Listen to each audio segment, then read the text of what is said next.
Hello everyone, welcome to Srinivas IAS Academy, former Azad ICS Academy. This is Srinivas. Friends, in this video, today I am going to discuss MGNRGA and VB Ramji Act. Okay. So ನಿನ್ನೆ ಏನು V B RAM G ಬಿಲ್ಲನ್ನು ಪಾರ್ಲಿಮೆಂಟಲ್ಲಿ pass ಮಾಡಿದ್ದಾರೆ. ಆ V B RAM G bill ಬಗ್ಗೆ ಮತ್ತು MGNRGA ಬಗ್ಗೆ ನಾನು ಈ ದಿನದ ತರಗತಿನಲ್ಲಿ ಡಿಸ್ಕಸ್ ಮಾಡ್ತೀನಿ. Okay, because this bill V B RAM G bill recently it is in controversy. ತುಂಬ ಕಾಂಟ್ರವರ್ಸಿ ಆಗಿದೆ, ದೇಶದಾದ್ಯಂತ ಇದ್ರ ಬಗ್ಗೆ ಚರ್ಚೆ ಆಗ್ತಾ ಇದೆ. Because V B G Ramji bill it is a complete replacement of MGNRGA. ಏನು ಇಂದಿನ ಕಾಂಗ್ರೆಸ್ ಸರ್ಕಾರ ಇನ್ 2005 ಒಂದು ಕಾಯ್ದೆಯನ್ನು ತಂದಿತ್ತು with respect to rural development MGNRGA ಅಂತ. ಅದರ ಒಂದು ಕಂಪ್ಲೀಟ್ ರೀಪ್ಲೇಸ್ಮೆಂಟು. ಸೊ ಅದನ್ನು ವಿ ಬಿ ರಾಮ್ಜಿ ಬಿಲ್ಲನ್ನು ನಿನ್ನೆ ಅಂದರೆ 18ನೇ ತಾರೀಕು ರಾಜ್ಯಸಭಾದಲ್ಲಿ ಪಾಸ್ ಮಾಡೋದ್ರ ಮೂಲಕ ಈಗ the bill is sent for president assent. ರಾಷ್ಟ್ರಪತಿಯವರ ಅಂಗೀಕಾರಕ್ಕೆ ಅದನ್ನು ಕಳಿಸ್ಕೊಟ್ಟಿದ್ದಾರೆ. ಹಾಗಾಗಿ ಈ ಬಿಲ್ ಬಗ್ಗೆ ದೇಶದಾದ್ಯಂತ ಚರ್ಚೆ ಆಗ್ತಾ ಇದೆ. Even Congress government criticised this V B RAM G bill. V B RAM G ಬಿಲ್ಲನ್ನು ಕಾಂಗ್ರೆಸ್ ಸರ್ಕಾರ and other opposition parties criticised this act. ಅಥವಾ ಈ ಬಿಲ್ಲನ್ನು ಇನ್ನೂ ಆ್ಯಕ್ಟ್ ಆಗಿಲ್ಲ, ರಾಷ್ಟ್ರಪತಿಯವರು ಸೈನ್ ಮಾಡಿದ ಮೇಲೆ ಅದು ಆ್ಯಕ್ಟ್ ಆಗುತ್ತೆ. ಆ ಬಿಲ್ಲನ್ನು ಪ್ರತಿಪಕ್ಷಗಳು, ಕಾಂಗ್ರೆಸ್ ಸೇರಿದಂತೆ ಎಲ್ಲ ಪ್ರತಿಪಕ್ಷಗಳು ಕಟುವಾಗಿ ಟೀಕೆ ಮಾಡ್ತಾ ಇದ್ದಾವೆ. ಬಿಕಾಸ್ ಇಲ್ಲಿ MGNRGAನಲ್ಲಿ ಮಹಾತ್ಮ ಗಾಂಧಿ ಅನ್ನೋ ಒಂದು ಮಹಾತ್ಮ ಗಾಂಧಿ ಹೆಸರಿನಲ್ಲಿ ಆ ಒಂದು ಕಾಯ್ದೆಯನ್ನು ಜಾರಿಗೆ ತಂದಿತ್ತು 2005 ಕಾಂಗ್ರೆಸ್ ಗೌರ್ನಮೆಂಟ್. ಈಗ ಆ ಮಹಾತ್ಮ ಗಾಂಧಿ ಹೆಸರನ್ನು ಕೇಂದ್ರ ಸರ್ಕಾರ, ಪ್ರೆಸೆಂಟ್ ಕೇಂದ್ರ ಸರ್ಕಾರ ಕೈಬಿಟ್ಟಿದೆ. ಸೊ ಹಾಗಾಗಿ ಮಹಾತ್ಮ ಗಾಂಧಿ ಆ ಬದಲಿಗೆ ರಾಮ್ಜಿ ಅನ್ನೋ ಹೆಸರನ್ನು ಸೇರಿಸಿದೆ. ಹಾಗಾಗಿ it is N second assassination of Mahatma Gandhi. Mahatma ಗಾಂಧಿಯ ಎರಡನೇ ಕೊಲೆ ಅಂತ ಹೇಳಿ ಕಾಂಗ್ರೆಸ್ ಸರ್ಕಾರ ಅದನ್ನು ಟೀಕೆ ಮಾಡಿದೆ. ಏನು ಇಂದಿನ MGNRGAಯನ್ನು ರೂಪಿಸಿರ್ತಾರೆ ಒಬ್ಬ ಆರ್ಥಿಕ ತಜ್ಞ ಡಾಕ್ಟರ್ ಡೀನ್ ಡ್ರೀಜೆ ಇವರು ಕೂಡ ಈ ಒಂದು ವಿ ಬಿ ಜಿ ರಾಮ್ಜಿ ಒಂದು ಆ್ಯಕ್ಟನ್ನು ಕಸದ ಬುಟ್ಟಿಗೆ ಹಾಕಬೇಕು ಅಂತ ಹೇಳಿದ್ದಾರೆ. ಓಕೆ, ಹಾಗಾಗಿ that we B RAM G bill recently it is in controversy. ದೇಶದಾದ್ಯಂತ ಅದ್ರ ಬಗ್ಗೆ ಚರ್ಚೆ ಆಗ್ತಾ ಇದೆ. ಈ ದಿನ ತರಗತಿನಲ್ಲಿ ನಾವು MGNRGA ಮತ್ತು V B G Ramji bill ಎರಡರ ನಡುವಿನ ಸಿಮಿಲ್ಯಾರಿಟೀಸ್ ಮತ್ತು ಡಿಸಿಮಿಲ್ಯಾರಿಟೀಸ್, ಸಾಮ್ಯತೆ ಅಥವಾ ಅಸಾಮ್ಯತೆ ಇತ್ಯಾದಿಗಳನ್ನು ನಾವು ಈ ದಿನದ ತರಗತಿನಲ್ಲಿ ಡಿಸ್ಕಸ್ ಮಾಡೋಣ. ಬೋತ್ ಆರ್ ಆ್ಯಕ್ಟ್, ಎರಡೂ ಕೂಡ ಕಾಯ್ದೆಗಳೇ. ಓಕೆ, ಈ ಎರಡು ಕಾಯ್ದೆಗಳ ನಡುವೆ ಇರುವ ಸಿಮಿಲ್ಯಾರಿಟೀಸ್ ಮತ್ತು ಡಿಸಿಮಿಲ್ಯಾರಿಟೀಸನ್ನು ನೋಡೋಣ. ಓಕೆ, ಈ ಕಾಯ್ದೆ ಎಕ್ಸಾಮಿನೇಷನ್ ದೃಷ್ಟಿಯಿಂದ MGNRGA ಇರ್ಬೋದು, ವಿ ಬಿ ಜಿ ರಾಮ್ಜಿ ಇರ್ಬೋದು, both are very very important in the examination point of view. Because both are act, ಎರಡೂ ಕೂಡ ಆ್ಯಕ್ಟ್ಗಳಾಗಿದ್ದಾವೆ. Passed by both houses of the parliament. Okay, ಎರಡೂ ಸದನಗಳಲ್ಲಿ ಪಾಸ್ ಆದಮೇಲೆ ಆ್ಯಕ್ಟ್ ಆಗುತ್ತೆ. ಹಾಗಾಗಿ ಎರಡೂ ಕೂಡ ಕಾಯ್ದೆಗಳೇ, ಎರಡೂ ಕೂಡ ಪ್ರೋಗ್ರಾಮ್ಗಳಲ್ಲ, ಎರಡು ಯೋಜನೆಗಳಲ್ಲ. ಇದು ಬೇಸಿಕಲಿ MGNRGA ಮತ್ತು ವಿ ಬಿ ಜಿ ರಾಮ್ಜಿ ಎರಡೂ ಕೂಡ ಕಾಯ್ದೆಗಳೇ ಆಗಿರ್ತವೆ. ಹಾಗಾಗಿ ವೆರಿ ವೆರಿ ಇಂಪಾರ್ಟೆಂಟ್. ಇನ್ನು MGNRGA ಬಿಲ್ ಪಾಸ್ಡ್ ಇನ್ 2005, 2005 ಇದನ್ನು ಪಾಸ್ ಮಾಡ್ತಾರೆ. ಈಗ 2025 ಅಂದರೆ MGNRGA ಬಂದು 25 ಇಯರ್ಸ್ ಆಗಿದೆ. ಹಾಗಾಗಿ important. V B G RAM G, ಏಕೆಂದರೆ ಇದು ಸೆಂಟ್ರಲ್ ಗೌರ್ನಮೆಂಟು ಆಂಬಿಷಿಯಸ್ ಒಂದು ಪ್ರೋಗ್ರಾಮ್ ಆಗಿರೋದ್ರಿಂದ ಏನು ಸೆಂಟ್ರಲ್ ಎಕ್ಸಾಮ್ಸ್ಗೆ, ಇನ್ನು UPSC ಅಥವಾ ಸೆಂಟ್ರಲ್ ಎಕ್ಸಾಮ್ಸ್ಗೆ ಅದು ಕೇಳ್ತಾರೆ. ಏಕೆಂದರೆ ಅತಿ ದೊಡ್ಡ ಗ್ರಾಮೀಣ ಉದ್ಯೋಗ ಕಾರ್ಯಕ್ರಮ. ಓಕೆ, ಅದರಿಂದ ಎಲ್ಲ ಸೆಂಟ್ರಲ್ ಎಕ್ಸಾಮ್ಸಲ್ಲೂ ಕೇಳೋ ಸಾಧ್ಯತೆ ಇರುತ್ತೆ. UPSCಲಿರ್ಬೋದು, UPSC ಪ್ರಿಲಿಮ್ಸಲ್ಲಿರ್ಬೋದು, ಮೇನ್ಸಲ್ಲಿರ್ಬೋದು, ಈವನ್ ಇಂಟರ್ವ್ಯೂನಲ್ಲೂ ಕೂಡ ಕೇಳೋ ಸಾಧ್ಯತೆ ಇರುತ್ತೆ. ಅದ್ರ ಬಗ್ಗೆ ನಾನು ಇವತ್ತು ಡಿಸ್ಕಸ್ ಮಾಡ್ತೀನಿ. ಅದೇ ಥರ MGNRGA 2005 ತರ್ತಾರೆ, 2025 ಈಗ ಹಾಗಾಗಿ ಈ ಆ್ಯಕ್ಟ್ ಪಾಸ್ ಆಗಿ 20 ಇಯರ್ಸ್ ಆಗಿದೆ, 20 ವರ್ಷ ಆಗಿದೆ. ಹಾಗಾಗಿ ಎಲ್ಲ ಸ್ಟೇಟ್ ಗೌರ್ನಮೆಂಟ್ ಎಕ್ಸಾಮ್ಸಲ್ಲೂ ಇಂಪಾರ್ಟೆಂಟು. ಎಲ್ಲೆಲ್ಲಿ BJP ಸರ್ಕಾರ ಇರುತ್ತೋ ಅಲ್ಲೆಲ್ಲ VB ಜಿ ರಾಮ್ಜಿ ಇಂಪಾರ್ಟೆಂಟ್. ಆದರೆ ಎಲ್ಲೆಲ್ಲಿ ಕಾಂಗ್ರೆಸ್ ಗೌರ್ನಮೆಂಟ್ಗಳಿರ್ತಾವೋ ಅಲ್ಲೆಲ್ಲ ಸೊ MGNRGA ಇಂಪಾರ್ಟೆಂಟ್ ಆಗುತ್ತೆ. ಈಗ ಪ್ರೆಸೆಂಟ್ ಕರ್ನಾಟಕದಲ್ಲಿ ಕಾಂಗ್ರೆಸ್ ಸರ್ಕಾರ ಇರೋದ್ರಿಂದ ಸೊ ನಿಮಗೆ MGNRGA ಆ್ಯಕ್ಟನ್ನು ಕೇಳೋ ಸಾಧ್ಯತೆ ಇರುತ್ತೆ. ಸೊ 2005 ಪಾಸ್ ಮಾಡ್ತಾರೆ, 2025ಗೆ 20 ಇಯರ್ಸು. ಅದೇ ಥರ this MGNRGA it came into force in 2006, 2006ರಲ್ಲಿ ಅದು ಜಾರಿಗೆ ಬರುತ್ತೆ. ನೆಕ್ಸ್ಟ್ ಇಯರ್ಗೆ 2026ಗೆ 20 ಇಯರ್ಸ್, 20 ವರ್ಷ ಆಗುತ್ತೆ. ಹಾಗಾಗಿ 2025 ಮತ್ತು 2026 ಈ 2 ವರ್ಷ ಏನು ಎಕ್ಸಾಮ್ಸ್ ನಡೆಯುತ್ತೆ, ಈ ಎಕ್ಸಾಮ್ಸಲ್ಲಿ ಸೊ MGNRGA ನಮ್ಮ ಸ್ಟೇಟ್ ಎಕ್ಸಾಮ್ಸಲ್ಲಿ ಈ KS ಅಲ್ಲಿರ್ಬೋದು, ಪ್ರಿಲಿಮ್ಸಲ್ಲಿರ್ಬೋದು, ಮೇನ್ಸಲ್ಲಿರ್ಬೋದು, ಇವನ್ SAನಲ್ಲೂ ಕೂಡ ಕೇಳ್ತಾರೆ. PSI SAನಲ್ಲೂ ಕೂಡ ಸೊ MGNRGA ಬಗ್ಗೆ ಬರ್ಬೋದು, ಅಥವಾ VB ಜಿ ರಾಮ್ಜಿ ಬಗ್ಗೆ ಕೇಳ್ಬೋದು. ಸೊ ಎಲ್ಲ ಹಿನ್ನೆಲೆನ ಇಟ್ಕೊಂಡು ನಾನು ಸೊ 2 ಕಾಯ್ದೆಗಳನ್ನು MGNRGA, VB ಜಿ ರಾಮ್ಜಿ ಈ 2 ಕಾಯ್ದೆಗಳನ್ನು ಇವತ್ತಿನ ತರಗತಿನಲ್ಲಿ ನಾನು ಇನ್ ಡೀಟೇಲಾಗಿ ಡಿಸ್ಕಸ್ ಮಾಡ್ತೀನಿ. 2ರ ನಡುವಿನ ಸಾಮ್ಯತೆ, ಸೊ ಹೋಲಿಕೆಗಳನ್ನು ನೋಡೋಣ. ಅದೇ ಥರ ಅಸಾಮ್ಯತೆ ಎರಡನ್ನೂ ಕೂಡ ನಾವು ನೋಡ್ತಾ ಹೋಗೋಣ. Okay, present central government passed VB G Ramji bill in both houses of the parliament. ಸಂಸತ್ತಿನ 2 ಸದನಗಳಲ್ಲೂ ಕೂಡ ಈ ಬಿಲ್ಲನ್ನು ಕೇಂದ್ರ ಸರ್ಕಾರ ಪಾಸ್ ಮಾಡಿದೆ. First placed in Lok Sabha, placed and passed in Lok Sabha. ಮೊದಲು ಲೋಕಸಭಾದಲ್ಲಿ ಇಡ್ತಾರೆ. ಆ್ಯಂಡ್ ಡಿಸೆಂಬರ್ 16th 2025 ಲೋಕಸಭಾದಲ್ಲಿ ಪಾಸ್ ಆಗುತ್ತೆ. Next so sent to Rajya Sabha. In Rajya Sabha also this bill passed in Rajya Sabha on December 18th 2025. So this VB G Ramji bill passed. So in this way this bill passed in both houses of the parliament. ಸಂಸತ್ತಿನ 2 ಸದನಗಳಲ್ಲಿ ಈ ಮಸೂದೆ pass ಆಗಿದೆ. Now the bill is sent for president assent. So ರಾಷ್ಟ್ರಪತಿಯವರ ಅಂಗೀಕಾರಕ್ಕೆ ಕಳಿಸಿದ್ದಾರೆ. ರಾಷ್ಟ್ರಪತಿಯವರು ಅಂಗೀಕಾರ ಕೊಟ್ಟರೆ so bill became an act, ಅದು ಆ್ಯಕ್ಟ್ ಆಗುತ್ತೆ. ಹಾಗಾಗಿ this bill VB G Ramji bill ಖಂಡಿತ ಅದು ಆ್ಯಕ್ಟ್ ಅದೇ ಆಗುತ್ತೆ. ಅದರಿಂದ ಅದು ಇಂಪಾರ್ಟೆಂಟ್ ಆಗುತ್ತೆ. ಇಲ್ಲಿ VB ಜಿ ರಾಮ್ಜಿ ಅಂತ ಹೇಳಿ ಅದಕ್ಕೆ ಹೆಸರನ್ನು ಇಟ್ಟಿದ್ದಾರೆ. VB G Ramji means VB G Ramji ಅಂತಂದರೆ VB means Viksit Bharat. Name of the bill, ಈ ಬಿಲ್ನ ಹೆಸರು Viksit Bharat. Guarantee for Rozgar and Ajeevika mission. So total name of the bill, so ಬಿಲ್ನ ಸಂಪೂರ್ಣ ಹೆಸರು Viksit Bharat guarantee for Rozgar and Jeevika mission bill ಅಂತ ಹೇಳಿ ಇಟ್ಟಿದ್ದಾರೆ. ಸೊ 2 ಸದನಗಳಲ್ಲಿ, ಲೋಕಸಭಾ ಮತ್ತು ರಾಜ್ಯಸಭಾ 2 ಸದನಗಳಲ್ಲಿ ಇದು ಪಾಸಾಗಿದೆ. ಓಕೆ, ಸೊ ಅಂದರೆ ಕನ್ನಡದಲ್ಲಿ ವಿಕಸಿತ ಭಾರತ್, ಖಾತರಿ ಅಂದರೆ ಗ್ರಾಮೀಣ ಉದ್ಯೋಗ ಖಾತರಿ, ಮತ್ತು ಅಜೀವಿಕಾ ಅಂತಂದರೆ ಲೈವ್ಲಿಹುಡ್, ಜೀವನೋಪಾಯ ಖಾತರಿ. ಇಲ್ಲಿ 2 ಖಾತರಿ ಮಾಡಿದರೆ, ಒಂದು ರೋಜ್ಗಾರನ್ನು ಅಂದರೆ ಗ್ರಾಮೀಣ ಉದ್ಯೋಗ ಮತ್ತು ಅವರ ಜೀವನೋಪಾಯ, 2 ಖಾತರಿಗೊಳಿಸಿ Viksit Bharat guarantee for Rozgar and Ajeevika mission ಅಂತ ಹೇಳಿ ಈ ಬಿಲ್ಗೆ ಹೆಸರನ್ನು ಇಟ್ಟು ಪಾಸ್ ಮಾಡಿದ್ದಾರೆ. ಇಲ್ಲಿ ವಿಕಸಿತ ಭಾರತ್ ಅಂತಂದರೆ actually this is a road map of central government. ಇದೊಂದು ಕೇಂದ್ರ ಸರ್ಕಾರದ ಒಂದು road map. Okay, our future road map of central government, ಕೇಂದ್ರ ಸರ್ಕಾರದ ಅದೊಂದು road map. The aim of Viksit ಭಾರತ್ನ ಉದ್ದೇಶ, so to declare India into a developed India by 2047. ಸೊ 2047ರ ಹೊತ್ತಿಗೆ ಭಾರತವನ್ನು ಅಭಿವೃದ್ಧಿ ಹೊಂದಿದ ಭಾರತ ಅಂತ ಘೋಷಣೆ ಮಾಡೋದು ಇದರ ಉದ್ದೇಶ. ವಿಕಸಿತ ಭಾರತ್ ಮೀನ್ಸ್ ಡೆವಲಪ್ಡ್ ಇಂಡಿಯಾ, ಅಭಿವೃದ್ಧಿ ಹೊಂದಿದ ಭಾರತ.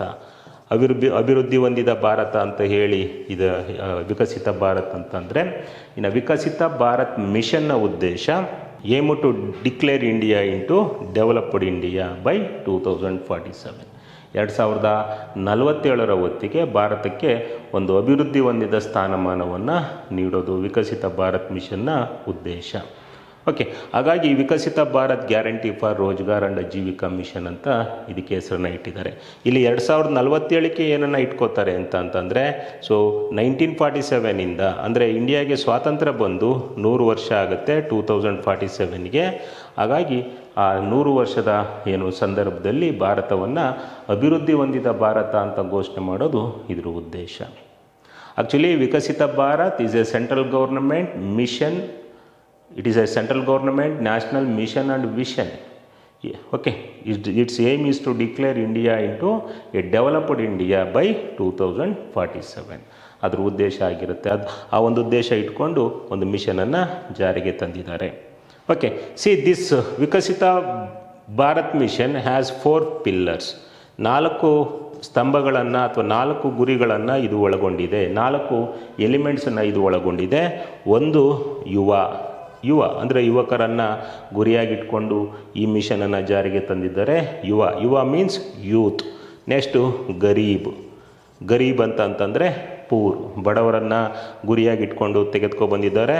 ಆ್ಯಂಡ್ ವಿಮೆನ್ ಅಥವಾ ಮಹಿಳೆಯರನ್ನು ಅಥವಾ ವಿಮೆನ್ ಅವರನ್ನು ಗುರಿಯಾಗಿಟ್ಕೊಂಡು ತೆಗೆದುಕೊಂಡ್ಬಂದಿದ್ದಾರೆ. ಆ್ಯಂಡ್ ಅನ್ನದಾತ ಅಂದರೆ ಫಾರ್ಮರ್. ಈ 4 ಜನರನ್ನು ಗುರಿಯಾಗಿಟ್ಕೊಂಡು ವಿಕಸಿತ ಭಾರತ್ ಮಿಷನನ್ನು ಜಾರಿಗೆ ತರಲಾಗಿದೆ. Okay, and to achieve this, ಇದನ್ನು ಅಚೀವ್ ಮಾಡೋದಕ್ಕೆ ಸೆಂಟ್ರಲ್ ಗೌರ್ನಮೆಂಟ್ ಇನಿಷಿಯೇಟೆಡ್ 2 ಇನಿಷಿಯೇಟಿವ್ಸ್, 2 ಉಪಕ್ರಮಗಳನ್ನು ಕೇಂದ್ರ ಸರ್ಕಾರ ಜಾರಿಗೆ ತಂದಿದೆ. ಅಂದರೆ 2 ಕಾರ್ಯಕ್ರಮಗಳ ಮೂಲಕ ಈ ವಿಕಸಿತ ಭಾರತ ಗುರಿಯನ್ನು ಸಾಧಿಸೋದು ಕೇಂದ್ರ ಸರ್ಕಾರದ ಉದ್ದೇಶ ಆಗಿರುತ್ತೆ. ಅದರಲ್ಲಿ ಫಸ್ಟ್ ಒನ್ ಪ್ರಧಾನಮಂತ್ರಿ Viksit Bharat Rozgar Yojana.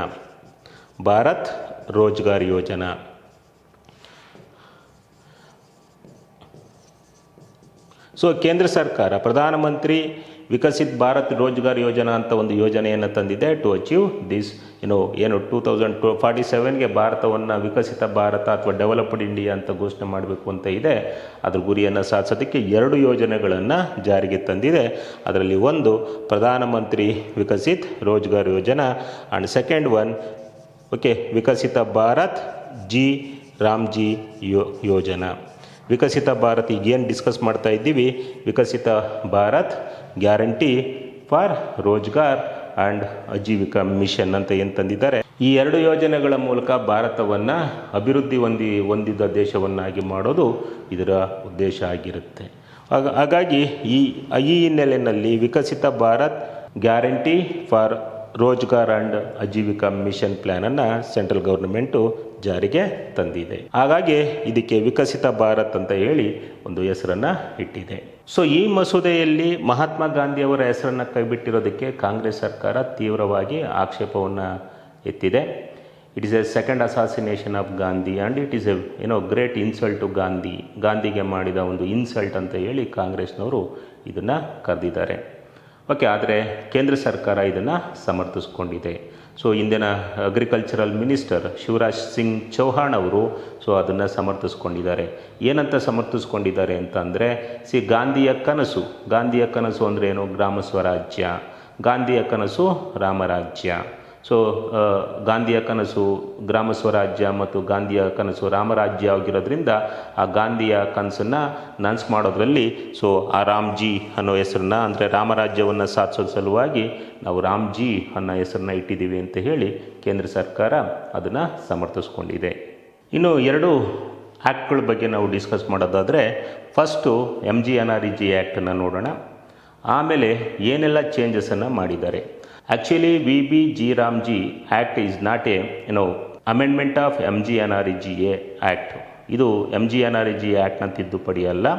It is complete replacement of MGNREGA.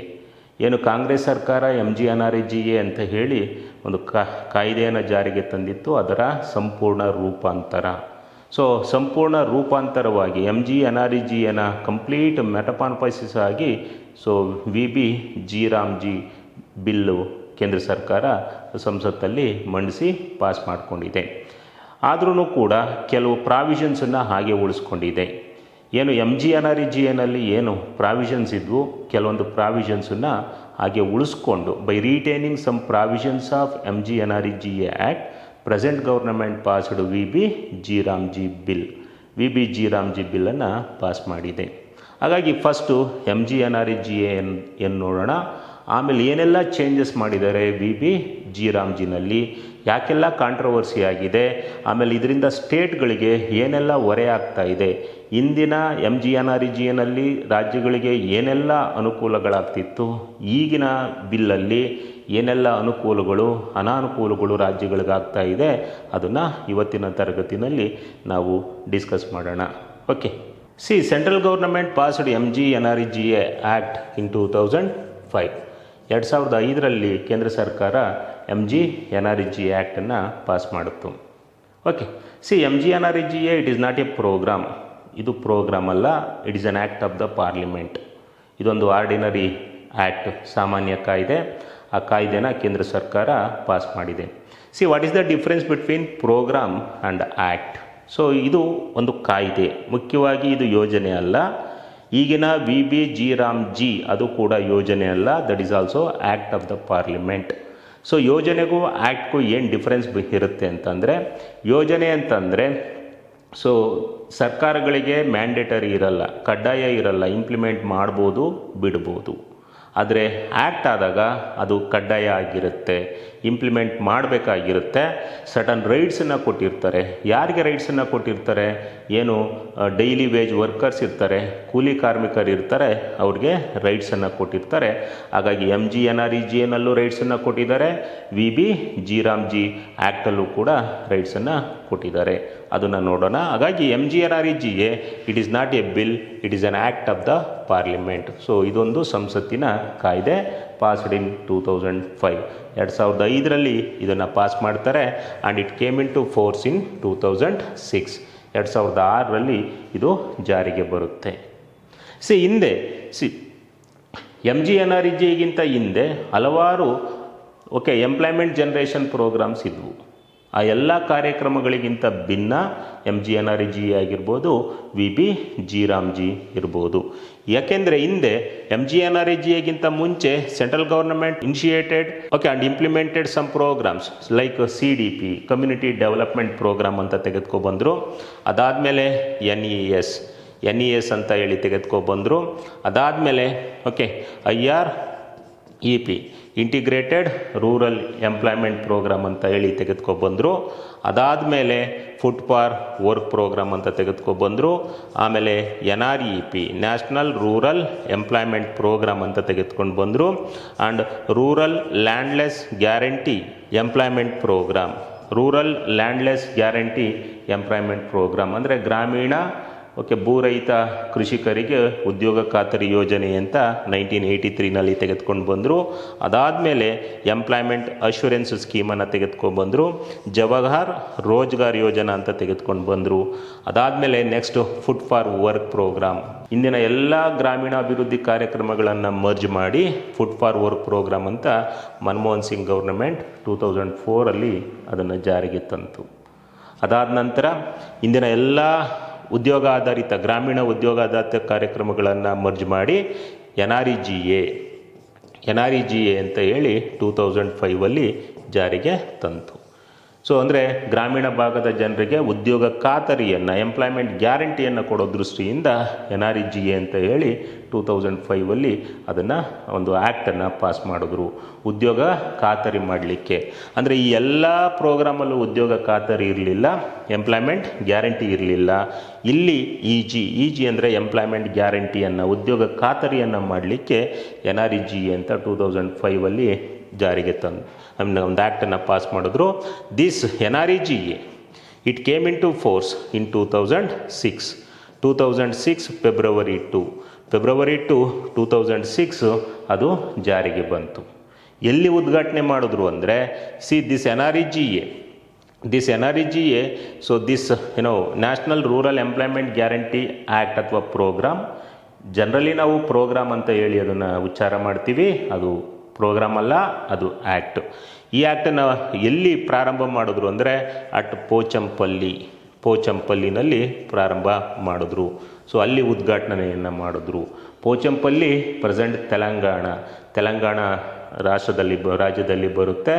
ಯಾದಾದ್ರಿ Bhuvanagiri ಜಿಲ್ಲೆನಲ್ಲಿ ಬರುತ್ತೆ. ಅಂದರೆ ಆಗ ಅದು ಆಂಧ್ರದಲ್ಲಿತ್ತು. ಆಗ 2006 ಅದು ಆಂಧ್ರದಲ್ಲಿತ್ತು. ಈಗ ತೆಲಂಗಾಣದಲ್ಲಿ ಬರುತ್ತೆ, ಯಾದಾದ್ರಿ ಭುವನಗಿರಿ ಜಿಲ್ಲೆಯಲ್ಲಿ. ಅಲ್ಲಿ ಸೊ ಈ ಒಂದು ಪ್ರೋಗ್ರಾಮನ್ನು ಉದ್ಘಾಟನೆ ಮಾಡಿದ್ರು.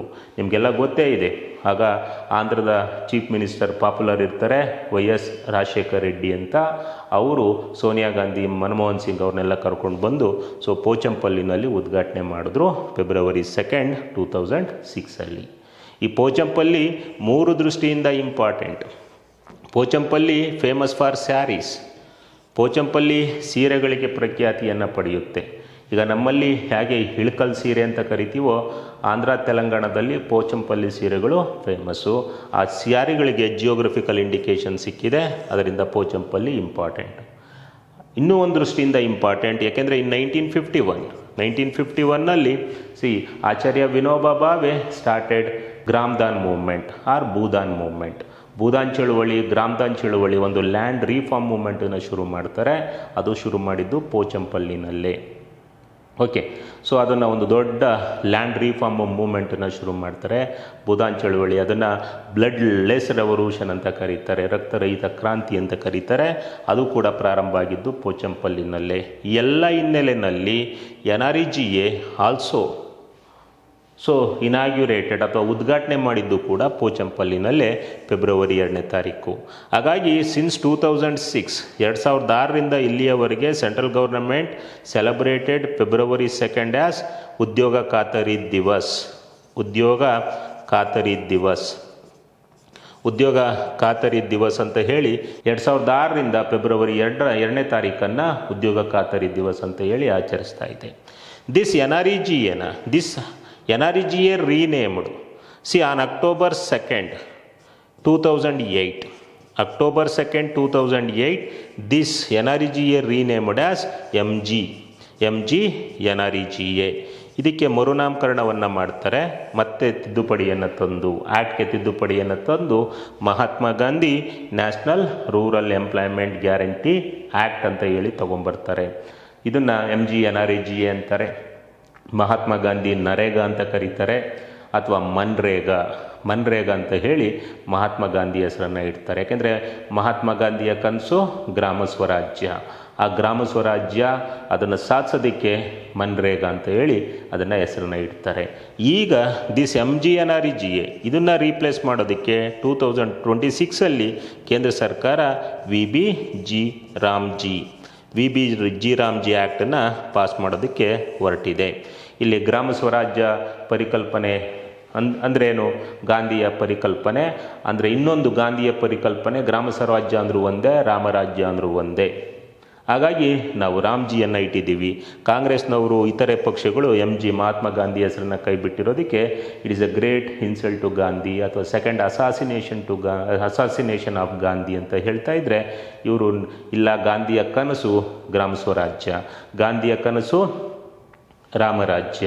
ಹಾಗಾಗಿ ನಾವು ಅದೇ ಉದ್ದೇಶಗಳನ್ನು ಇಟ್ಕೊಂಡು, ಗಾಂಧಿಯ ಉದ್ದೇಶಗಳನ್ನು ಇಟ್ಕೊಂಡು ರಾಮ್ಜಿ ಅಂತ ಹೆಸರನ್ನು ಇಟ್ಟಿದ್ದೀವಿ ಅಂತ ಹೇಳಿ ಶಿವರಾಜ್ ಸಿಂಗ್ ಚೌಹಾಣ್ ಅವರು ಅದಕ್ಕೆ ರಾಮ್ಜಿ ಅಂತ ಹೇಳಿ ಇಟ್ಟು ಒಂದು ಬಿಲ್ಲನ್ನು ಪಾಸ್ ಮಾಡಿದ್ದಾರೆ. ಈಗ ಪ್ರಸ್ತುತ ಲೋಕಸಭೆ, ರಾಜ್ಯಸಭಾದಲ್ಲಿ ಪಾಸಾಗಿ ಅದು ರಾಷ್ಟ್ರಪತಿಯವರ ಮುಂದೆ ಸೈನ್ಗೆ ಇಟ್ಟಿದ್ದಾರೆ. ನೋಡಬೇಕು, ರಾಷ್ಟ್ರಪತಿಯವರು ಸೈನ್ ಮಾಡಿದ ಮೇಲೆ ಮಸೂದೆ ಕಾಯ್ದೆ ಆಗುತ್ತೆ. ಇನ್ನು what are the features of MG NREGA? ಇದರ ಪ್ರಮುಖ ಉದ್ದೇಶಗಳು, ಆಬ್ಜೆಕ್ಟಿವ್ಸನ್ನು ನೋಡೋಣ, ಆಮೇಲೆ ಫೀಚರ್ಸನ್ನು ನೋಡೋಣ. ಆಬ್ಜೆಕ್ಟಿವ್ಸ್ ಅಥವಾ aims of MG NREGA. MG NREGA ಕಾಯ್ದೆ, ಅದರ ಉದ್ದೇಶ ಏನಪ್ಪ ಅಂತಂದರೆ, ಒಂದು ಘೋಷಣೆಯೊಂದಿಗೆ ಅದನ್ನು ಪ್ರಾರಂಭ ಮಾಡ್ತಾರೆ. ಗ್ರಾಮೀಣ ಭಾಗದ ದುಡಿಯುವ ಕೈಗಳಿಗೆ ಕೆಲಸ ಅಂತ ಹೇಳಿ. ಗ್ರಾಮೀಣ ಭಾಗದ ದುಡಿಯುವ ಕೈಗಳಿಗೆ ಕೆಲಸ ಅಂತ ಹೇಳಿ ಅವರಿಗೆ 100 ದಿನಗಳ 100 man days 100 ಮಾನವ ದಿನಗಳ ಉದ್ಯೋಗವನ್ನು ಕೊಡೋದು. ಒಂದು ವರ್ಷಕ್ಕೆ 100 ಮಾನವ ದಿನಗಳ ಉದ್ಯೋಗ ಖಾತರಿಯನ್ನು ಒದಗಿಸೋದು MG NREGA ಪ್ರಮುಖ ಉದ್ದೇಶ ಆಗಿರುತ್ತೆ. ಹಾಗಾಗಿ ಅವರು ಸೋಷಿಯಲ್ ಸೆಕ್ಯೂರಿಟಿ, ಸಾಮಾಜಿಕ ರಕ್ಷಣೆ, ಎಕನಾಮಿಕ್ ಸೆಕ್ಯೂರಿಟಿ, ಆರ್ಥಿಕ ರಕ್ಷಣೆಯನ್ನು ಒದಗಿಸೋದು. ಅಂದರೆ ಒಂದು ಗ್ರಾಮೀಣ ಭಾಗದ ಒಂದು ಕುಟುಂಬಕ್ಕೆ, ಒಂದು ಫ್ಯಾಮಿಲಿಗೆ, ಇಲ್ಲಿ ಒಬ್ಬ ವ್ಯಕ್ತಿಗಲ್ಲ, ಒಂದು ಕುಟುಂಬಕ್ಕೆ 100 ಮಾನವ ದಿನಗಳ ಉದ್ಯೋಗ ಒದಗಿಸೋದು MGNREGA ಪ್ರಮುಖ ಉದ್ದೇಶ ಆಗಿತ್ತು. ಯಾರು ಸ್ವಇಚ್ಛೆಯಿಂದ ಗ್ರಾಮ ಪಂಚಾಯಿತಿಗೆ ಅರ್ಜಿಯನ್ನು ಸಲ್ಲಿಸ್ತಾರೆ, ನಾನು ಕೆಲಸ ಮಾಡ್ತೀನಿ, ಕೆಲಸ ಕೊಡಿ ಅಂತ, ಅವರಿಗೆ ಒಂದು ವರ್ಷದಲ್ಲಿ, ಒಂದು ಆರ್ಥಿಕ ವರ್ಷದಲ್ಲಿ ಆ ಕುಟುಂಬಕ್ಕೆ 100 ಮಾನವ ದಿನಗಳ ಉದ್ಯೋಗನ ಒದಗಿಸೋದು MGNREGA ಉದ್ದೇಶ ಆಗಿತ್ತು. ಈ ಮೂಲಕ ಅವರಿಗೆ ಸಾಮಾಜಿಕ ರಕ್ಷಣೆ, ಆರ್ಥಿಕ ರಕ್ಷಣೆಯನ್ನು ಕೊಡುವಂಥದ್ದು. ಅದೇ ಥರ ಏನು ಆರ್ಟಿಕಲ್ 21ನಲ್ಲಿ ರೈಟ್ ಟು ವರ್ಕ್ ಅಂತ ಏನು ಕರೀತಾರೆ, ರೈಟ್ ಟು ವರ್ಕ್, ಓಕೆ, ಕೆಲಸದ ಹಕ್ಕು, ಆ ಕೆಲಸದ ಹಕ್ಕನ್ನು ಸಾಕಾರಗೊಳಿಸೋದು ಕೂಡ ಆಗಿರುತ್ತೆ. ಈಗ ರೈಟ್ ಟು ಹಕ್ ಅನ್ನೋದು according to supreme court under article 21 right to work is a fundamental right. 1978 Maneka ಕೇಸಲ್ಲಿ ಸುಪ್ರೀಂ ಕೋರ್ಟು ಕೆಲವೊಂದನ್ನು ಲೀಸ್ಟ್ ಮಾಡಿದೆ. ಯಾವ್ಯಾವುದು ಓಕೆ ಹಕ್ಕುಗಳು ಬರ್ತವೆ 21ನಲ್ಲಿ ಅಂತ ಹೇಳಿ, ಅದರಲ್ಲಿ ರೈಟ್ ಟು ಹಕ್ಕು, ಉದ್ಯೋಗದ ಹಕ್ಕು ಅಥವಾ ಕೆಲಸದ ಹಕ್ಕು, ಅದು ಕೂಡ ಒಂದು ಮಾನವನ ಹಕ್ಕು ಅಂತ ಸುಪ್ರೀಂ ಕೋರ್ಟ್ ಹೇಳಿದೆ. ಅದನ್ನು ನನಸು ಮಾಡಬೇಕು ಅಂತ ಹೇಳಿ, ಸೊ ಏನು 21ನಲ್ಲಿ ಹೇಳಿದೆ ಸುಪ್ರೀಂ ಕೋರ್ಟು, ಓಕೆ, ಅದನ್ನು ನೆನಸು ಮಾಡಬೇಕು ಅಂತ ಹೇಳಿ ಗ್ರಾಮೀಣ ಭಾಗದ ಒಂದು ಕುಟುಂಬಕ್ಕೆ ಯಾರು ದೈಹಿಕ ಅಕುಶಲ ಕೆಲಸ ಮಾಡೋದಕ್ಕೆ ಇಚ್ಛೆ ಪಡ್ತಾರೋ ಅವ್ರಿಗೆ 100 ಮಾನವ ದಿನಗಳ ಉದ್ಯೋಗ ಕೊಡೋದು ಇದರ ಉದ್ದೇಶ ಆಗಿತ್ತು. ಕೇವಲ 100 ಅಷ್ಟೇ ಅಲ್ಲ, ಸೊ ಕೆಲವೊಂದು ಸಂದರ್ಭಗಳಲ್ಲಿ 150 ಮ್ಯಾನ್ ಡೇಸ್ವರೆಗೂ ಉದ್ಯೋಗನ ಹೆಚ್ಚಳಕ್ಕೆ ಅದು ಅವಕಾಶ ಕೊಡುತ್ತೆ. ಅಂದರೆ ಇಲ್ಲಿ 100 ಮಾನವ ದಿನ ಅಲ್ಲ, ಕನಿಷ್ಠ 100 ಮಾನವ ದಿನ, ಮಿನಿಮಮ್ 100 days ವೇಜ್ ಎಂಪ್ಲಾಯ್ಮೆಂಟನ್ನು ಕೊಡಬೇಕು, ಕೂಲಿ ಉದ್ಯೋಗವನ್ನು ಕೊಡೋದು ಇದರ ಉದ್ದೇಶ ಆಗಿತ್ತು. ಕೆಲವೊಂದು ಬ್ಯಾಕ್ವರ್ಡ್ ಏರಿಯಾಸಲ್ಲಿರ್ಬೋದು, ಓಕೆ, SC ST ಏರಿಯಾಸಲ್ಲಿರ್ಬೋದು, ಅಥವಾ ಶೆಡ್ಯೂಲ್ಡ್ ಟ್ರೈಬಲ್ ಏರಿಯಾಸಲ್ಲಿರ್ಬೋದು, ಮತ್ತು ಏನು ಕೋವಿಡ್ ಸಂದರ್ಭದಲ್ಲಿ ಇದನ್ನು 150 ದಿನಗಳಿಗೆ ಹೆಚ್ಚಿಸಲಾಗಿತ್ತು.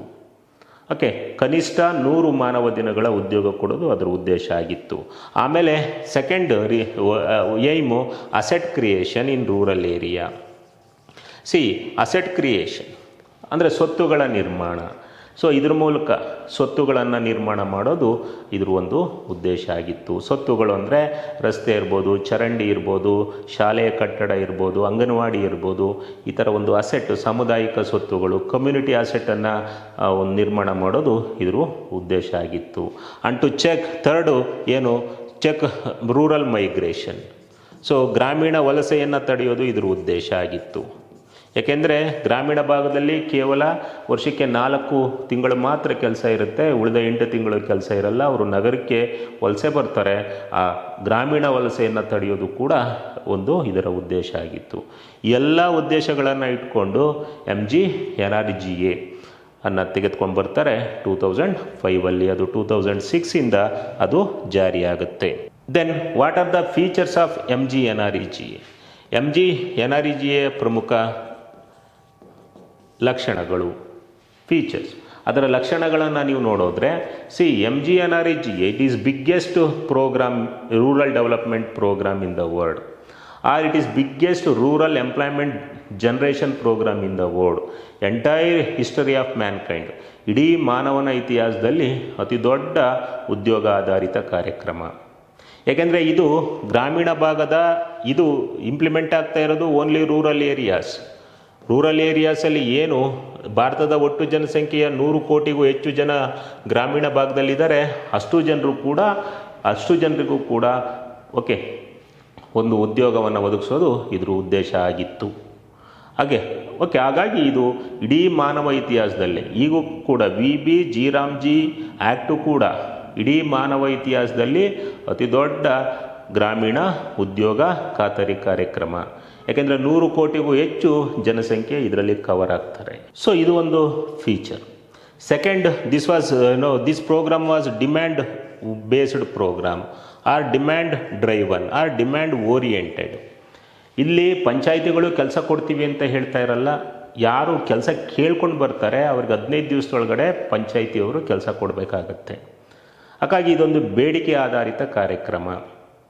ಓಕೆ, ಆದರೆ ಈಗಿರೋದು ಸಪ್ಲೈ ಬೇಸ್ಡ್ ಪ್ರೋಗ್ರಾಮ್ ಆಗಿದೆ, ಸಪ್ಲೈ ಡ್ರೈವನ್ ಪ್ರೋಗ್ರಾಮ್ ಆಗಿದೆ. VBG ರಾಮ್ಜಿ ನೋಡೋಣ ಮುಂದೆ. ಉದ್ಯೋಗ ಖಾತರಿ ಕಾರ್ಯಕ್ರಮ ಏನು MGNREGA ಅದು ಡಿಮ್ಯಾಂಡ್ ಬೇಸ್ಡ್ ಪ್ರೋಗ್ರಾಮ್. ಓಕೆ, ಯಾರು ಉದ್ಯೋಗವನ್ನು ಕೇಳ್ಕೊಂಡು ಬರ್ತಾರೆ ಪಂಚಾಯಿತಿಗೆ ಅವರಿಗೆ 100 ದಿನಗಳ ಉದ್ಯೋಗವನ್ನು ಕೊಡಲೇಬೇಕಾಗುತ್ತೆ. ಹಾಗಾಗಿ ಇದು ಡಿಮ್ಯಾಂಡ್ ಡ್ರೈವನ್ ಪ್ರೋಗ್ರಾಮ್ ಆಗಿತ್ತು. ಓಕೆ, ಅದು ಒಂದು ಫೀಚರ್. ಇನ್ನೂ ಒಂದು ಫೀಚರು, ಅವನು ಕೇಳಿದ 15 ದಿವಸದೊಳಗಡೆ ಕೆಲಸವನ್ನು ಕೊಡಬೇಕಾಗತ್ತೆ. 15 ಡೇಸ್ ಒಳಗಡೆ ಕೆಲಸವನ್ನು ಕೊಡಬೇಕು. ಇವತ್ತು ಬಂದು ಗ್ರಾಮ ಪಂಚಾಯತಿಗೆ ಅರ್ಜಿಯನ್ನು ಸಲ್ಲಿಸಿದ್ರೆ ಅರ್ಜಿ ಸಲ್ಲಿಸಿದ 15 ದಿವಸದೊಳಗಡೆ ಅವರಿಗೆ ಕೆಲಸವನ್ನು ಕೊಡಬೇಕು. ಕೊಡಲಿಲ್ಲ ಅಂದರೆ 15ರಿಂದ 16ನೇ ದಿವಸಕ್ಕೆ ಅವರು ಅನ್ಎಂಪ್ಲಾಯ್ಮೆಂಟ್ ಅಲೋಯನ್ಸ್ ನಿರುದ್ಯೋಗ ಭತ್ಯೆಗೆ ಅರ್ಹರಾಗ್ತಾರೆ. ಪಂಚಾಯಿತಿಯವರು ನಿರುದ್ಯೋಗ ಭತ್ಯೆಯನ್ನು ಕೊಡಬೇಕಾಗತ್ತೆ. ಪಂಚಾಯಿತಿಯವರು ಅಂದರೆ ಯಾರು ಇಂಪ್ಲಿಮೆಂಟಿಂಗ್ ಏಜೆನ್ಸೀಸ್ ಇರ್ತವೋ, ಅನುಷ್ಠಾನ ಸಂಸ್ಥೆಗಳಿರ್ತವೆ, ಅವು ನಿರುದ್ಯೋಗ ಭತ್ಯೆಯನ್ನು ಕೊಡಬೇಕಾಗತ್ತೆ. ಆಮೇಲೆ ವರ್ಕ್ ಮಾಡಿದ ಮೇಲೆ, ಕೆಲಸ ಮಾಡಿದ 15 ದಿವಸದೊಳಗಡೆ ಅವರಿಗೆ ಏನು ವೇಜನ್ನು ಕೊಡಬೇಕು, ಸೊ ಕೂಲಿಯನ್ನು ಕೊಡಬೇಕು. ಕೊಡಲಿಲ್ಲ ಅಂದರೆ 16ನೇ ದಿವಸದಿಂದ ಅವರಿಗೆ ನಷ್ಟ ಪರಿಹಾರವನ್ನು ಕೊಡಬೇಕಾಗತ್ತೆ.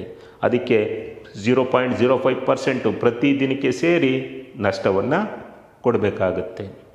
ಈ ಥರ ಒಂದು ಹಲವಾರು ವೈಶಿಷ್ಟ್ಯಗಳನ್ನು ಇದು ಒಳಗೊಂಡಿದೆ. ಮೊದಲು ಇದರಲ್ಲಿ ನ್ಯೂನತೆಗಳಿದ್ವು.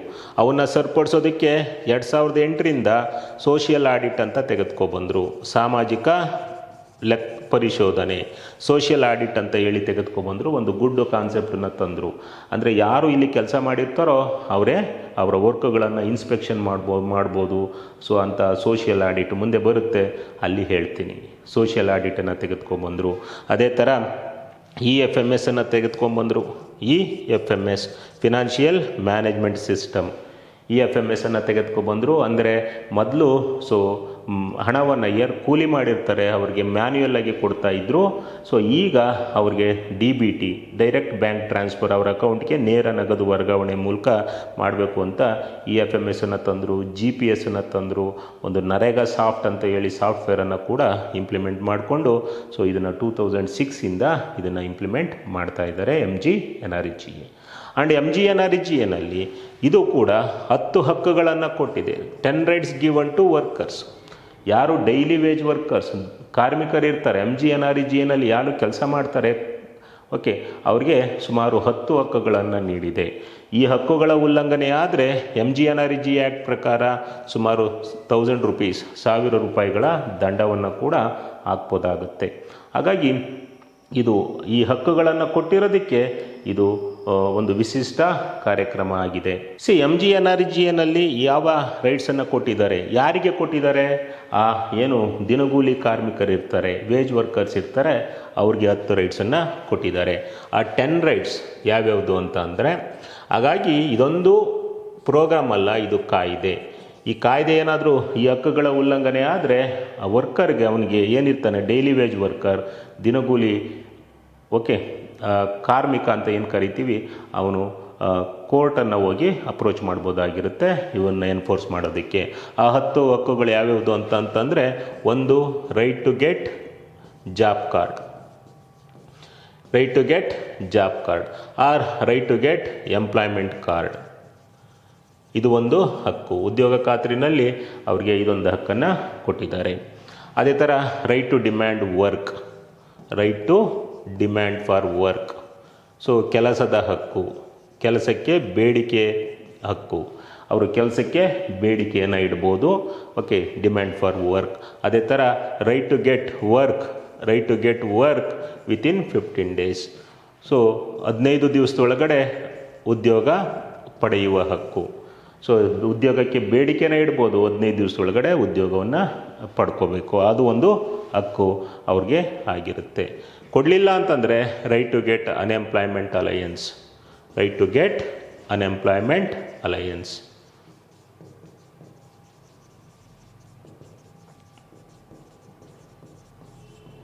ಸೊ ನಿರುದ್ಯೋಗ ಭತ್ಯೆ, ಆ ನಿರುದ್ಯೋಗ ಭತ್ಯೆಯನ್ನು ಪಡ್ಕೊಳ್ಳೋ ಹಕ್ಕನ್ನು ಅವರು ಹೊಂದಿರ್ತಾರೆ. Next right to make action plan, ಕ್ರಿಯಾ ಯೋಜನೆಯನ್ನು ತಯಾರಿಸುವ ಹಕ್ಕು. Right to make action plan, ಕ್ರಿಯಾ ಯೋಜನೆಯನ್ನು, ಇಲ್ಲಿ ಕ್ರಿಯಾ ಯೋಜನೆಯನ್ನು ಗ್ರಾಮ ಪಂಚಾಯಿತಿಯವರು ತಯಾರಿಸಲ್ಲ, ಕ್ರಿಯಾ ಯೋಜನೆಯನ್ನು ಸ್ವತಃ ಕೂಲಿ ಕಾರ್ಮಿಕರೇ ತಯಾರಿಸ್ತಾರೆ. Next right to get work within 5 kilometre radius, right to get work within 5 kilometre radius, 5 kilometre ವ್ಯಾಪ್ತಿಯೊಳಗಡೆ ಕೆಲಸ ಪಡೆಯುವ ಹಕ್ಕು. ಅದೇ ಥರ right to get, right to access facility at the working area. So ಅಂದರೆ ಕೆಲಸದ ಸ್ಥಳದಲ್ಲಿ ಸೌಲಭ್ಯ ಪಡೆಯುವ ಹಕ್ಕು. Right to access facility at the working area. ಏನು ಕೆಲಸದ ಸ್ಥಳದಲ್ಲಿ ಅವರಿಗೆ ಕೆಲವೊಂದು ಸೌಲಭ್ಯಗಳನ್ನು ಪಡೆಯುವ ಹಕ್ಕನ್ನು ಅವರು ಹೊಂದಿರ್ತಾರೆ. Next right to demand proper wage, ಕೂಲಿ ದರವನ್ನು ಪಡೆಯುವ ಹಕ್ಕು. Right to demand proper wage. Right to get compensation, ಕೂಲಿಯನ್ನು ಕೊಡಲಿಲ್ಲ ಅಂತಂದರೆ ಕಾಂಪನ್ಸೇಷನನ್ನು, ನಷ್ಟ ಪರಿಹಾರವನ್ನು ಕೊಡಬೇಕಾಗತ್ತೆ. ರೈಟ್ ಟು ಗೆಟ್ ಕಾಂಪನ್ಸೇಷನ್, ಇದು ಒಂದು ಹಕ್ಕು. ಅದೇ ಥರ right to address public grievances, right to address public grievances. ಅದೇ ಥರ right to conduct social audit,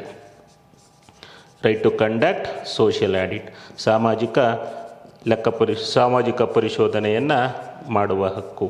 ಎಲ್ಲ ಹಕ್ಕನ್ನು ಉದ್ಯೋಗ ಖಾತ್ರಿ ಯೋಜನೆಯಲ್ಲಿ ಅಲ್ಲಿ ಏನು ದಿನಗೂಲಿ ಕಾರ್ಮಿಕರು ಇರ್ತಾರೆ ಅವ್ರಿಗೆ ನೀಡಲಾಗಿತ್ತು. ಬೇಗ ಒಂದು ಸಲ ನೋಡ್ಬಿಡೋಣ. Right to get job card or right to get employment card. ಏನು ಆ ಉದ್ಯೋಗವನ್ನು ಕೇಳ್ಕೊಂಡು ಬರ್ತಾನೆ, ಅವನು ಜಾಬ್ ಕಾರ್ಡನ್ನು ಫಸ್ಟು ತೆಗೆದುಕೋಬೇಕಾಗತ್ತೆ. ಆ ಜಾಬ್ ಕಾರ್ಡನ್ನು ಪಡ್ಕೊಳ್ಳೋದಕ್ಕೆ ಹಕ್ಕನ್ನು ಹೊಂದಿರ್ತಾನೆ.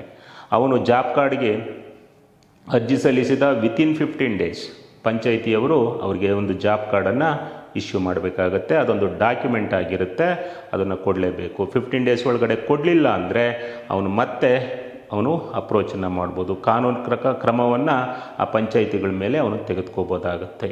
ಆಗ ಆ PDO ಅಥವಾ ಸೆಕ್ರೆಟ್ರಿ 100,000 ರೂಪೀಸ್ ಫೈನನ್ನು ಪೇ ಮಾಡಬೇಕಾಗುತ್ತೆ. Next right to demand for work. ಉದ್ಯೋಗ ಚೀಟಿಯನ್ನು ಪಡೆದ ಮೇಲೆ ಅವನು ಕೆಲಸಕ್ಕೆ ಬೇಡಿಕೆಯನ್ನು ಇಡಬೇಕು. ಕೆಲಸಕ್ಕೆ ನನಗೆ ಕೆಲಸ ಕೊಡಿ ಅಂತ ಹೇಳಿ ಅನುಷ್ಠಾನ ಸಂಸ್ಥೆಗಳ ಹತ್ರ ಅವನಿಗೆ ಕೇಳ್ಬೋದು. ಹಾಗಾಗಿ ಬೇಡಿಕೆ ಇಟ್ಟ 15 ದಿವಸದೊಳಗಡೆ ಅವನು ಕೆಲಸವನ್ನು ಪಡೆಯೋ ಹಕ್ಕನ್ನು ಹೊಂದಿರ್ತಾನೆ. And right to get work within 15 days. 15 ದಿವಸದೊಳಗಡೆ ಅವನು ಏನಾದರೂ ಕೆಲಸ ಕೊಡಲಿಲ್ಲ ಅಂದರೆ is entitle to get unemployment allowance. ಅವನಿಗೆ ನಿರುದ್ಯೋಗ ಭತ್ಯೆಯನ್ನು ಪಡೆಯುವ ಹಕ್ಕನ್ನು ಹೊಂದಿರ್ತಾನೆ. ಈಗ ಎಷ್ಟು ದಿವಸ? 100 ಮಾನವ ದಿನಗಳವರೆಗೆ ಅವನಿಗೆ ಕೆಲಸವನ್ನು ಕೊಡಬೇಕು. ಸಪೋಸ್ ಫಸ್ಟು 30 ಡೇಸ್ ಅವನಿಗೇನಾದರೂ ಎಂಪ್ಲಾಯ್ಮೆಂಟನ್ನು ಕೊಡಲಿಲ್ಲ ಅಂದರೆ ಆಗ ಅವನಿಗೆ 25% ಏನು ಅವನ ಕೂಲಿ ಇರುತ್ತೆ ಅದರಲ್ಲಿ 25% ಫಸ್ಟು 30 ಡೇಸ್ ಒಳಗಡೆ ನಾವು ಉದ್ಯೋಗ ಕೊಡಲಿಲ್ಲ ಅಂದರೆ ಅವನು ಅನ್ಎಂಪ್ಲಾಯ್ಮೆಂಟ್ ಅಲೋಯನ್ಸ್ ನಿರುದ್ಯೋಗ ಭತ್ಯೆಯನ್ನು ಪಡಿತಾನೆ. ನೆಕ್ಸ್ಟು 70 ಡೇಸು ಅವನಿಗೇನಾದರೂ ಕೆಲಸ ಸಿಗಲಿಲ್ಲ ಅಂತಂದರೆ 50% ಆಫ್ ದ ವೇಜ್ ಏನು ಅವನ ಕೂಲಿಯ 50% ಅವನು ನಿರುದ್ಯೋಗ ಭತ್ಯೆಯನ್ನು ಪಡೆಯೋದಕ್ಕೆ ಅರ್ಹನಿರ್ತಾನೆ. ಟೋಟಲ್ ನಾವು 100 ಡೇಸ್ ಅಂದರೆ ಪಂಚಾಯಿತಿಗಳು 100 ಡೇಸ್ ಕೆಲಸ ಕೊಡಲಿಲ್ಲ ಅಂದರೆ 75% ಅವನಿಗೆ ನಿರುದ್ಯೋಗ ಭತ್ಯೆಯನ್ನು ಕೊಡಬೇಕಾಗತ್ತೆ. ಈ ನಿರುದ್ಯೋಗ ಭತ್ಯೆಯನ್ನು ಕೊಡೋದು ಯಾರು ಕೊಡಬೇಕಾಗತ್ತೆ? ಸ್ಟೇಟ್ ಗೌರ್ನಮೆಂಟ್ ವರ್ಕ್ ಆಗಿರುತ್ತೆ, ರಾಜ್ಯ ಸರ್ಕಾರದ ಅದು ಕೆಲಸ ಆಗಿರುತ್ತೆ ಅಥವಾ ರಾಜ್ಯ ಸರ್ಕಾರದ ಜವಾಬ್ದಾರಿ ಆಗಿರುತ್ತೆ. ಅಂದರೆ ಕೆಲಸ ಕೊಟ್ಟರೆ ಇಲ್ಲಿ ಈ ಕಾರ್ಯಕ್ರಮದಲ್ಲಿ 100% ವೇಜ್ MGNREGA ಶೇಕಡ 100ಕ್ಕೆ 100ರಷ್ಟು ವೇಜನ್ನು ಕೇಂದ್ರ ಸರ್ಕಾರ ಕೊಡ್ತಾ ಇತ್ತು. ಓಕೆ, ಅವ್ರು ಕೆಲಸ ಕೊಟ್ಟರೆ ವೇಜ್ ಅಂದರೆ ಕೂಲಿಯನ್ನು ದರವನ್ನು ಕೇಂದ್ರ ಸರ್ಕಾರ ಕೊಡ್ತಾ ಇತ್ತು. ಇನ್ ಕೇಸ್ ಅವ್ರು ಕೆಲಸವನ್ನು ಕೇಳಿ ಅವ್ರಿಗೇನಾದರೂ ಕೂಲಿ ಕೊಡಲಿಲ್ಲ ಅಂದರೆ ಆ ನಿರುದ್ಯೋಗ ಭತ್ಯೆ ಕೊಡೋ ಜವಾಬ್ದಾರಿ ರಾಜ್ಯ ಸರ್ಕಾರದ್ದಾಗಿತ್ತು. ಓಕೆ, ಈ ಥರ ಒಂದು ನಿರುದ್ಯೋಗ ಭತ್ಯೆಯನ್ನು ಪಡೆಯೋದಕ್ಕೆ ಅರ್ಹನಿರ್ತಾನೆ. ಅದೇ ಥರ right to make action plan. ಇಲ್ಲಿ ಪಂಚಾಯಿತಿಯವರು ಆ್ಯಕ್ಷನ್ ಪ್ಲ್ಯಾನನ್ನು ಮಾಡಲ್ಲ. ಜನರ ಸಹಭಾಗಿತ್ವದಲ್ಲಿ ಆ್ಯಕ್ಷನ್ ಪ್ಲ್ಯಾನನ್ನು ಮಾಡ್ತಾರೆ. ಜನರೇ ಏನು ಕೆಲಸವನ್ನು ಮಾಡ್ತಾರೆ ಕೂಲಿ ಕಾರ್ಮಿಕರು ಅವರೇ ಜನವಸತಿ ಸಭಾ, ವಾರ್ಡ್ ಸಭಾ, ಗ್ರಾಮ ಸಭಾದಲ್ಲಿ ಆ್ಯಕ್ಷನ್ ಪ್ಲ್ಯಾನನ್ನು ಮಾಡೋದಕ್ಕೆ ಅರ್ಹತೆಯನ್ನು ಹೊಂದಿರ್ತಾರೆ. ಪ್ರತಿ ವರ್ಷ ಅಕ್ಟೋಬರ್ 2ನೇ ತಾರೀಕು ಆ್ಯಕ್ಷನ್ ಪ್ಲ್ಯಾನು MGNREGAದು ಆ್ಯಕ್ಷನ್ ಪ್ಲ್ಯಾನ್ ಅಪ್ರೂವಲ್ ಆಗ್ತಾಯಿತ್ತು. ಆ ಗ್ರಾಮ ಸಭೆ ಎಲ್ಲ ಅಪ್ರೂವಲ್ ಆಗ್ತಾಯಿತ್ತು. ಫ್ರಮ್ ಥ್ರೂ ಗ್ರಾಮ ಸಭಾದಲ್ಲಿ ಅಂದರೆ ಗ್ರಾಮ ಸಭಾ ಅಂತಂತಂದರೆ ಆ ಪಂಚಾಯಿತಿಯ ಮತದಾರರು ಆ ಗ್ರಾಮ ಸಭೆಯ ಮೂಲಕ ಅದನ್ನು ಆ್ಯಕ್ಷನ್ ಪ್ಲ್ಯಾನನ್ನು ಅಪ್ರೂವಲ್ ಮಾಡ್ಕೋತಾ ಇದ್ದರು.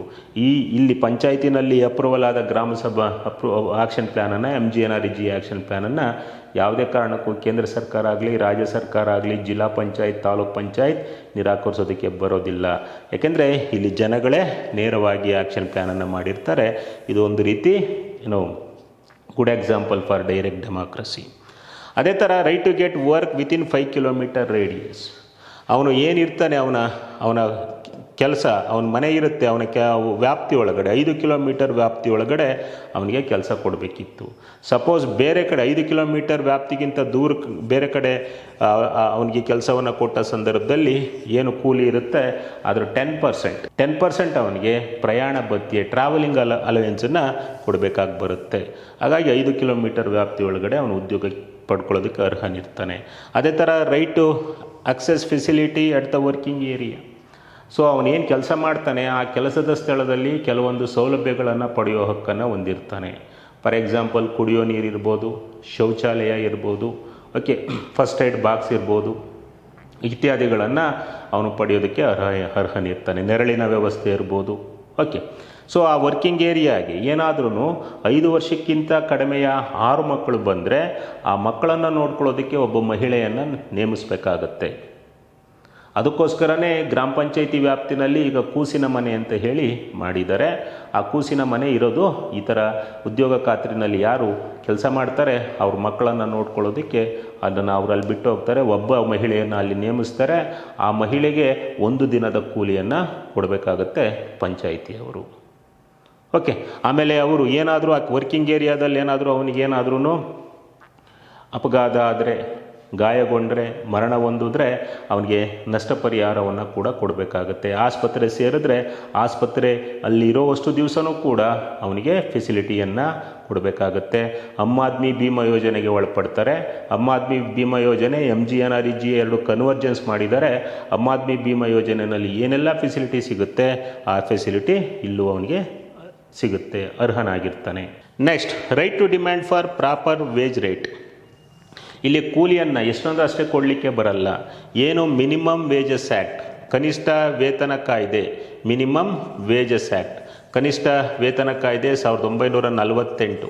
ಆ ಕನಿಷ್ಠ ವೇತನ ಕಾಯ್ದೆ 1948 ಅದರ ಅಂಡರಲ್ಲಿ ಅವನಿಗೆ ಮಿನಿಮಮ್ ವೇತನವನ್ನು ಕಡ್ಡಾಯವಾಗಿ ಮಿನಿಮಮ್ ವೇತನವನ್ನು ಕೊಡಬೇಕಾಗುತ್ತೆ. ಇದ್ರ ಪ್ರಕಾರ ಕಡ್ಡಾಯ ಅಂತಂದರೆ 60 ರೂಪೀಸ್ ಆಗಿದೆ ಆಗ. ಸೊ ಅಷ್ಟೇ ಕೊಡಲ್ಲ, ಜಾಸ್ತಿಯನ್ನು ಕೊಡ್ತಾರೆ. ಈಗ 2024 ಕರ್ನಾಟಕ ಸರ್ಕಾರ 349 ರೂಪೀಸ್ ವೇಜನ್ನು ಕೊಡ್ತಾ ಇತ್ತು. ಈ ವೇಜನ್ನು ಯಾವ ಆಧಾರದ ಮೇಲೆ ಫಿಕ್ಸ್ ಮಾಡ್ತಾರೆ ಅಂದರೆ ಕನ್ಸ್ಯೂಮರ್ ಪ್ರೈಸ್ ಇಂಡೆಕ್ಸ್, ಗ್ರಾಹಕ ಬೆಲೆ ಸೂಚ್ಯಂಕದ ಆಧಾರದ ಮೇಲೆ ಆ ವೇಜ್ ರೇಟನ್ನು ಫಿಕ್ಸ್ ಮಾಡ್ತಾರೆ. ಅಷ್ಟು ವೇಜ್ ರೇಟನ್ನು ಅವನು ಪಡೆಯೋದಕ್ಕೆ ಅರ್ಹನಿರ್ತಾನೆ. ಅದೇ ಥರ ರೈಟ್ ಟು ಗೆಟ್ ಕಾಂಪನ್ಸೇಷನ್. ಈಗ ಅವನು ಕೆಲಸ ಮಾಡಿರ್ತಾನೆ, ಕೆಲಸ ಮಾಡಿದ 15 ದಿವಸದೊಳಗಡೆ ಅವನ ಕೂಲಿಯನ್ನು ಕೊಡಬೇಕು. ಕೊಡಲಿಲ್ಲ ಅಂದರೆ 16ನೇ ದಿವಸದಿಂದ is entitle to get compensation. So ಪರಿಹಾರವನ್ನು ಪಡೆಯೋದಕ್ಕೆ ಅರ್ಹನಿರ್ತಾನೆ. ಎಷ್ಟು ಪರಿಹಾರ? ಏನೋ ಒಂದು ವೇಜ್ ಇರುತ್ತೆ, ಕೂಲಿ ಕೊಡಬೇಕಾಗಿರುತ್ತೆ, ಅದ್ರ ಮೇಲೆ 0.05% ನಷ್ಟ ರೂಪದಲ್ಲಿ ಅದನ್ನು ಕೊಡಬೇಕಾಗಿ ಬರುತ್ತೆ. ಈ ನಷ್ಟವನ್ನು ಕೊಡೋದು ಕೂಡ ಸ್ಟೇಟ್ ಗೌರ್ನಮೆಂಟ್ ಜವಾಬ್ದಾರಿಯಾಗಿರುತ್ತೆ. ಕೇಂದ್ರ ಸರ್ಕಾರ ಕೊಡಲ್ಲ. ಆ ನಷ್ಟವನ್ನು ಏನು ಅವನಿಗೆ 15 ದಿವಸದೊಳಗಡೆ ಕೂಲಿಯನ್ನು ಕೊಡಲಿಲ್ಲ ಅಂದರೆ 16ನೇ ದಿವಸದಿಂದ ಏನು ನಷ್ಟ ಪರಿಹಾರ ಕೊಡಬೇಕಾಗಿರುತ್ತೆ ಆ ನಷ್ಟ ಪರಿಹಾರ ಕೊಡೋ ಜವಾಬ್ದಾರಿನೂ ಕೂಡ ರಾಜ್ಯ ಸರ್ಕಾರದ್ದೇ ಆಗಿತ್ತು ಅಂಡರ್ MGNREGA. ಅದೇ ಥರ right to address public grievances, ಕುಂದುಕೊರತೆಗಳನ್ನು ನಿವಾರಿಸ್ಕೊಳ್ಳೋ ಹಕ್ಕು. ಇಲ್ಲಿ ಯಾವ ಕುಂದುಕೊರತೆಗಳು ಬರ್ತವೆ?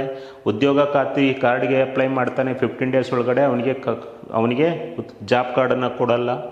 ಅವನ ಕೆಲಸಕ್ಕೆ ಅರ್ಜಿಯನ್ನು ಸಲ್ಲಿಸ್ತಾನೆ, 15 ದಿವಸದೊಳಗಡೆ ಅವನಿಗೆ ಕೆಲಸ ಕೊಡಲ್ಲ.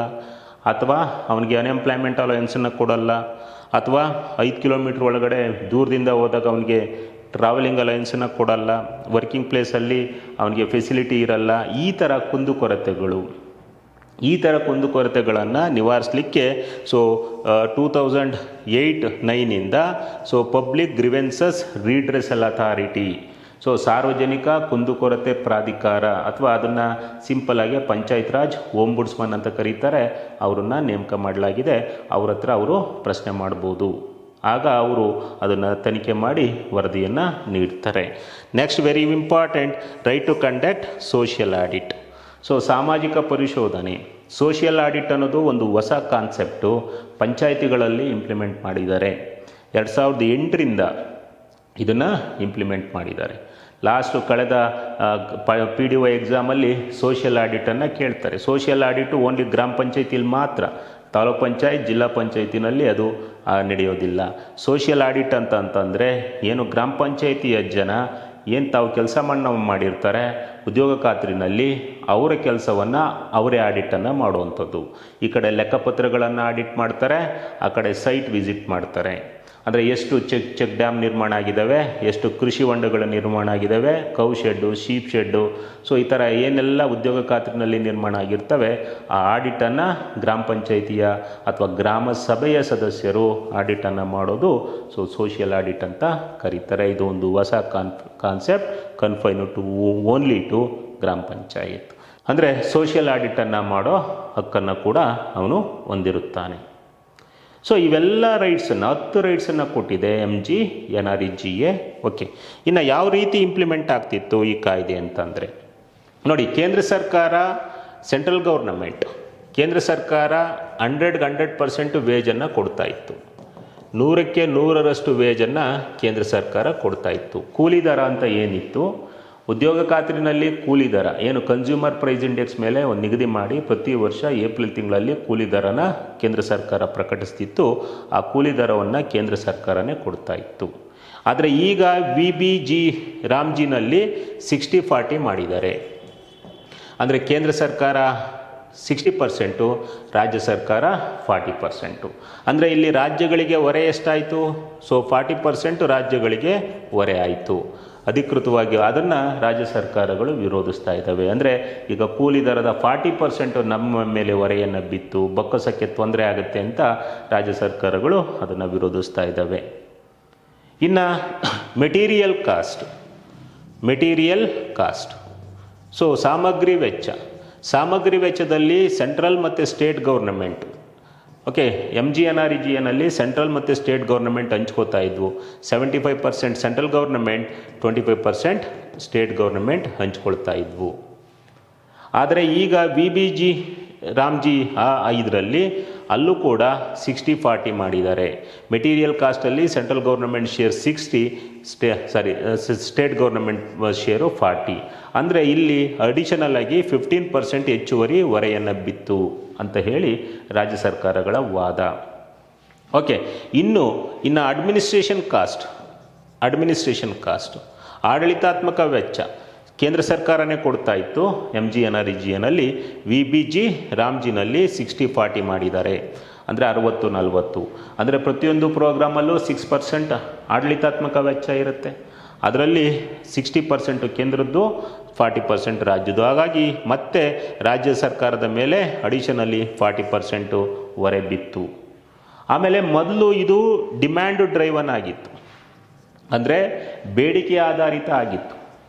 ಅಂದರೆ ಈಗ ಕರ್ನಾಟಕ ರಾಜ್ಯ ಸರ್ಕಾರ ಜಾಸ್ತಿ ಉದ್ಯೋಗ ಖಾತ್ರಿನಲ್ಲಿ ಜಾಸ್ತಿ ಕೆಲಸ ಮಾಡಿದ್ರೆ ಕೇಂದ್ರದಿಂದ ಜಾಸ್ತಿ ಹಣ ಬರ್ತಾ ಇತ್ತು. ಈಗ ಆಂಧ್ರ ಕಡಿಮೆ ಕೆಲಸ ಮಾಡಿದ್ರೆ ಕಡಿಮೆ ಅಮೌಂಟು ಅವ್ರಿಗೆ ಹೋಗ್ತಾ ಇತ್ತು. ಯಾವ ರಾಜ್ಯದಲ್ಲಿ ಜಾಸ್ತಿ ಉದ್ಯೋಗ ಖಾತ್ರಿ ಕೆಲಸ ಮಾಡಿಸ್ತಾರೆ ಆ ರಾಜ್ಯಗಳಿಗೆ ಜಾಸ್ತಿ ಹೋಗ್ತಾ ಇತ್ತು. ಅದು ಬೇಡಿಕೆ, ಡಿಮ್ಯಾಂಡ್ ಬೇಸ್ಡ್ ಆಗಿತ್ತು. ಆದರೆ ಈಗ ಇದೊಂಥರ ಸಪ್ಲೈ ಬೇಸ್ಡ್ ಆಗಿದೆ, ಸಪ್ಲೈ ಡ್ರೈವನ್. ಅಂದರೆ ಈಗ ಕೇಂದ್ರ ಸರ್ಕಾರ ಏನು ಮಾಡುತ್ತೆ, ಇಂದಿನ ಪ್ರೋಗ್ರಾಮ್ಗಳಂತೆ ಎಲ್ಲ ರಾಜ್ಯಗಳಿಗೂ ಇಷ್ಟಿಷ್ಟು ಅಂತ ಹಂಚಿಬಿಡುತ್ತೆ. ಓಕೆ, ಅದು ಒಂದು ಇದು. ನೆಕ್ಸ್ಟು ಕಾಂಪನ್ಸೇಷನ್ ಅಥವಾ unemployment allowance. So unemployment alliance, ನಿರುದ್ಯೋಗ ಭತ್ಯೆ MGNREGAನಲ್ಲಿ 100% ಸ್ಟೇಟ್ ಗೌರ್ನಮೆಂಟೇ ಪೇ ಮಾಡಬೇಕಾಗಿತ್ತು. ಈಗಲೂ ಕೂಡ VBG ರಾಮ್ಜಿನಲ್ಲೂ ಕೂಡ ಸ್ಟೇಟ್ ಗೌರ್ನಮೆಂಟೇ ನಿರುದ್ಯೋಗ ಭತ್ಯೆಯನ್ನು ಕೊಡಬೇಕು. ಅಂದರೆ ಅವ್ನು ಕೆಲಸ ಕೇಳ್ತಾನೆ, 15 ದಿವಸದೊಳಗಡೆ ಕೆಲಸ ಕೊಡಲಿಲ್ಲ ಅಂದರೆ ನಿರುದ್ಯೋಗ ಭತ್ಯೆನ ಅಲ್ಲೂ ಕೂಡ ರಾಜ್ಯ ಸರ್ಕಾರದ ಜವಾಬ್ದಾರಿಯಾಗಿತ್ತು, ಇಲ್ಲೂ ಕೂಡ ರಾಜ್ಯ ಸರ್ಕಾರದ ಜವಾಬ್ದಾರಿಯಾಗಿತ್ತು. ನೆಕ್ಸ್ಟು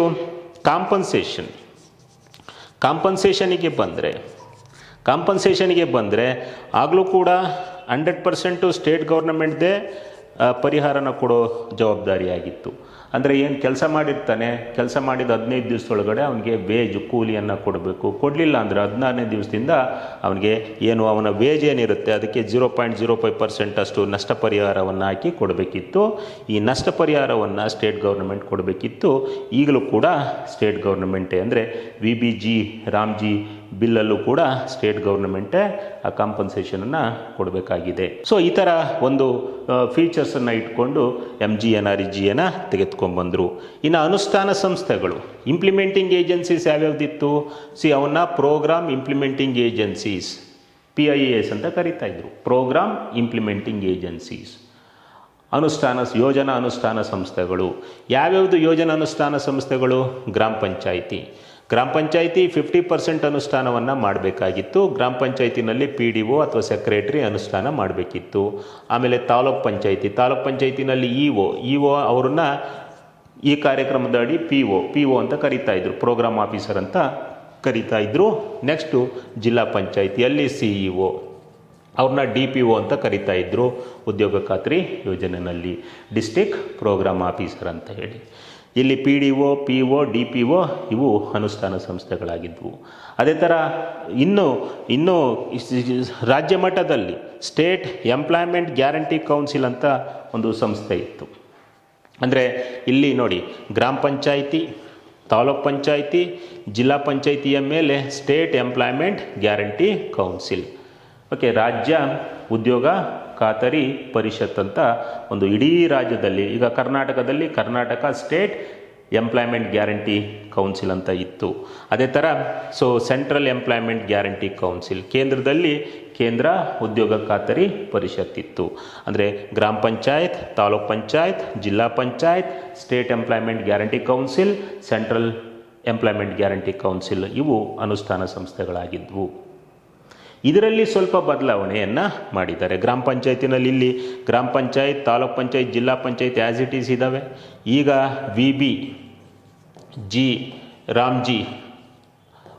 VBG ರಾಮ್ಜಿ ಬಿಲ್ಲಲ್ಲಿ ಇಲ್ಲಿ ನೋಡಿ, ಸ್ಟೇಟ್ ಲೆವೆಲಲ್ಲಿ ಸ್ಟೇಟ್ ಎಂಪ್ಲಾಯ್ಮೆಂಟ್ ಗ್ಯಾರಂಟಿ ಕೌನ್ಸಿಲ್ ಅಂತ ಏನಿತ್ತು, ಅದ್ರ ಜೊತೆಗೆ ಇನ್ನೊಂದು ಸಂಸ್ಥೆಯನ್ನು ಇಲ್ಲಿ ಸ್ಥಾಪನೆ ಮಾಡಿದ್ದಾರೆ. ಸ್ಟೇಟ್ ಲೆವೆಲ್ ಸ್ಟೀರಿಂಗ್ ಕಮಿಟಿ ಅಂತ ಹೇಳಿ ಅದನ್ನು ನೇಮಕ ಮಾಡಿದ್ದಾರೆ. VBG ರಾಮ್ಜಿ ಬಿಲ್ಲಲ್ಲಿ ಸ್ಟೇಟ್ ಎಂಪ್ಲಾಯ್ಮೆಂಟ್ ಗ್ಯಾರಂಟಿ ಕೌನ್ಸಿಲು ಇದೆ, ಅದ್ರ ಜೊತೆಗೆ ಸ್ಟೇಟ್ ಲೆವೆಲ್ ಸ್ಟೀರಿಂಗ್ ಕಮಿಟಿ ಅಂತ ಒಂದು ಮಂಡಳಿಯನ್ನು ರಚನೆ ಮಾಡಿದ್ದಾರೆ. ಅದೇ ಥರ VBG ರಾಮ್ಜಿ ಬಿಲ್ಲಲ್ಲಿ ಸೆಂಟ್ರಲ್ ಎಂಪ್ಲಾಯ್ಮೆಂಟ್ ಗ್ಯಾರಂಟಿ ಕೌನ್ಸಿಲ್ ಇದೆ, ಅದ್ರ ಜೊತೆಗೆ central level steering committee. Central level steering committee ಅಂತ ಹೇಳಿ ಕೇಂದ್ರದಲ್ಲಿ ಒಂದನ್ನು ರಚನೆ ಮಾಡಿದ್ದಾರೆ. ಇನ್ನು ಫಂಡ್ ಯಾವ ಥರ ಬಿಡುಗಡೆ ಆಗ್ತಾ ಇತ್ತು ಅಂದರೆ ನೋಡಿ, ಕೇಂದ್ರ ಸರ್ಕಾರ ಸೆಂಟ್ರಲ್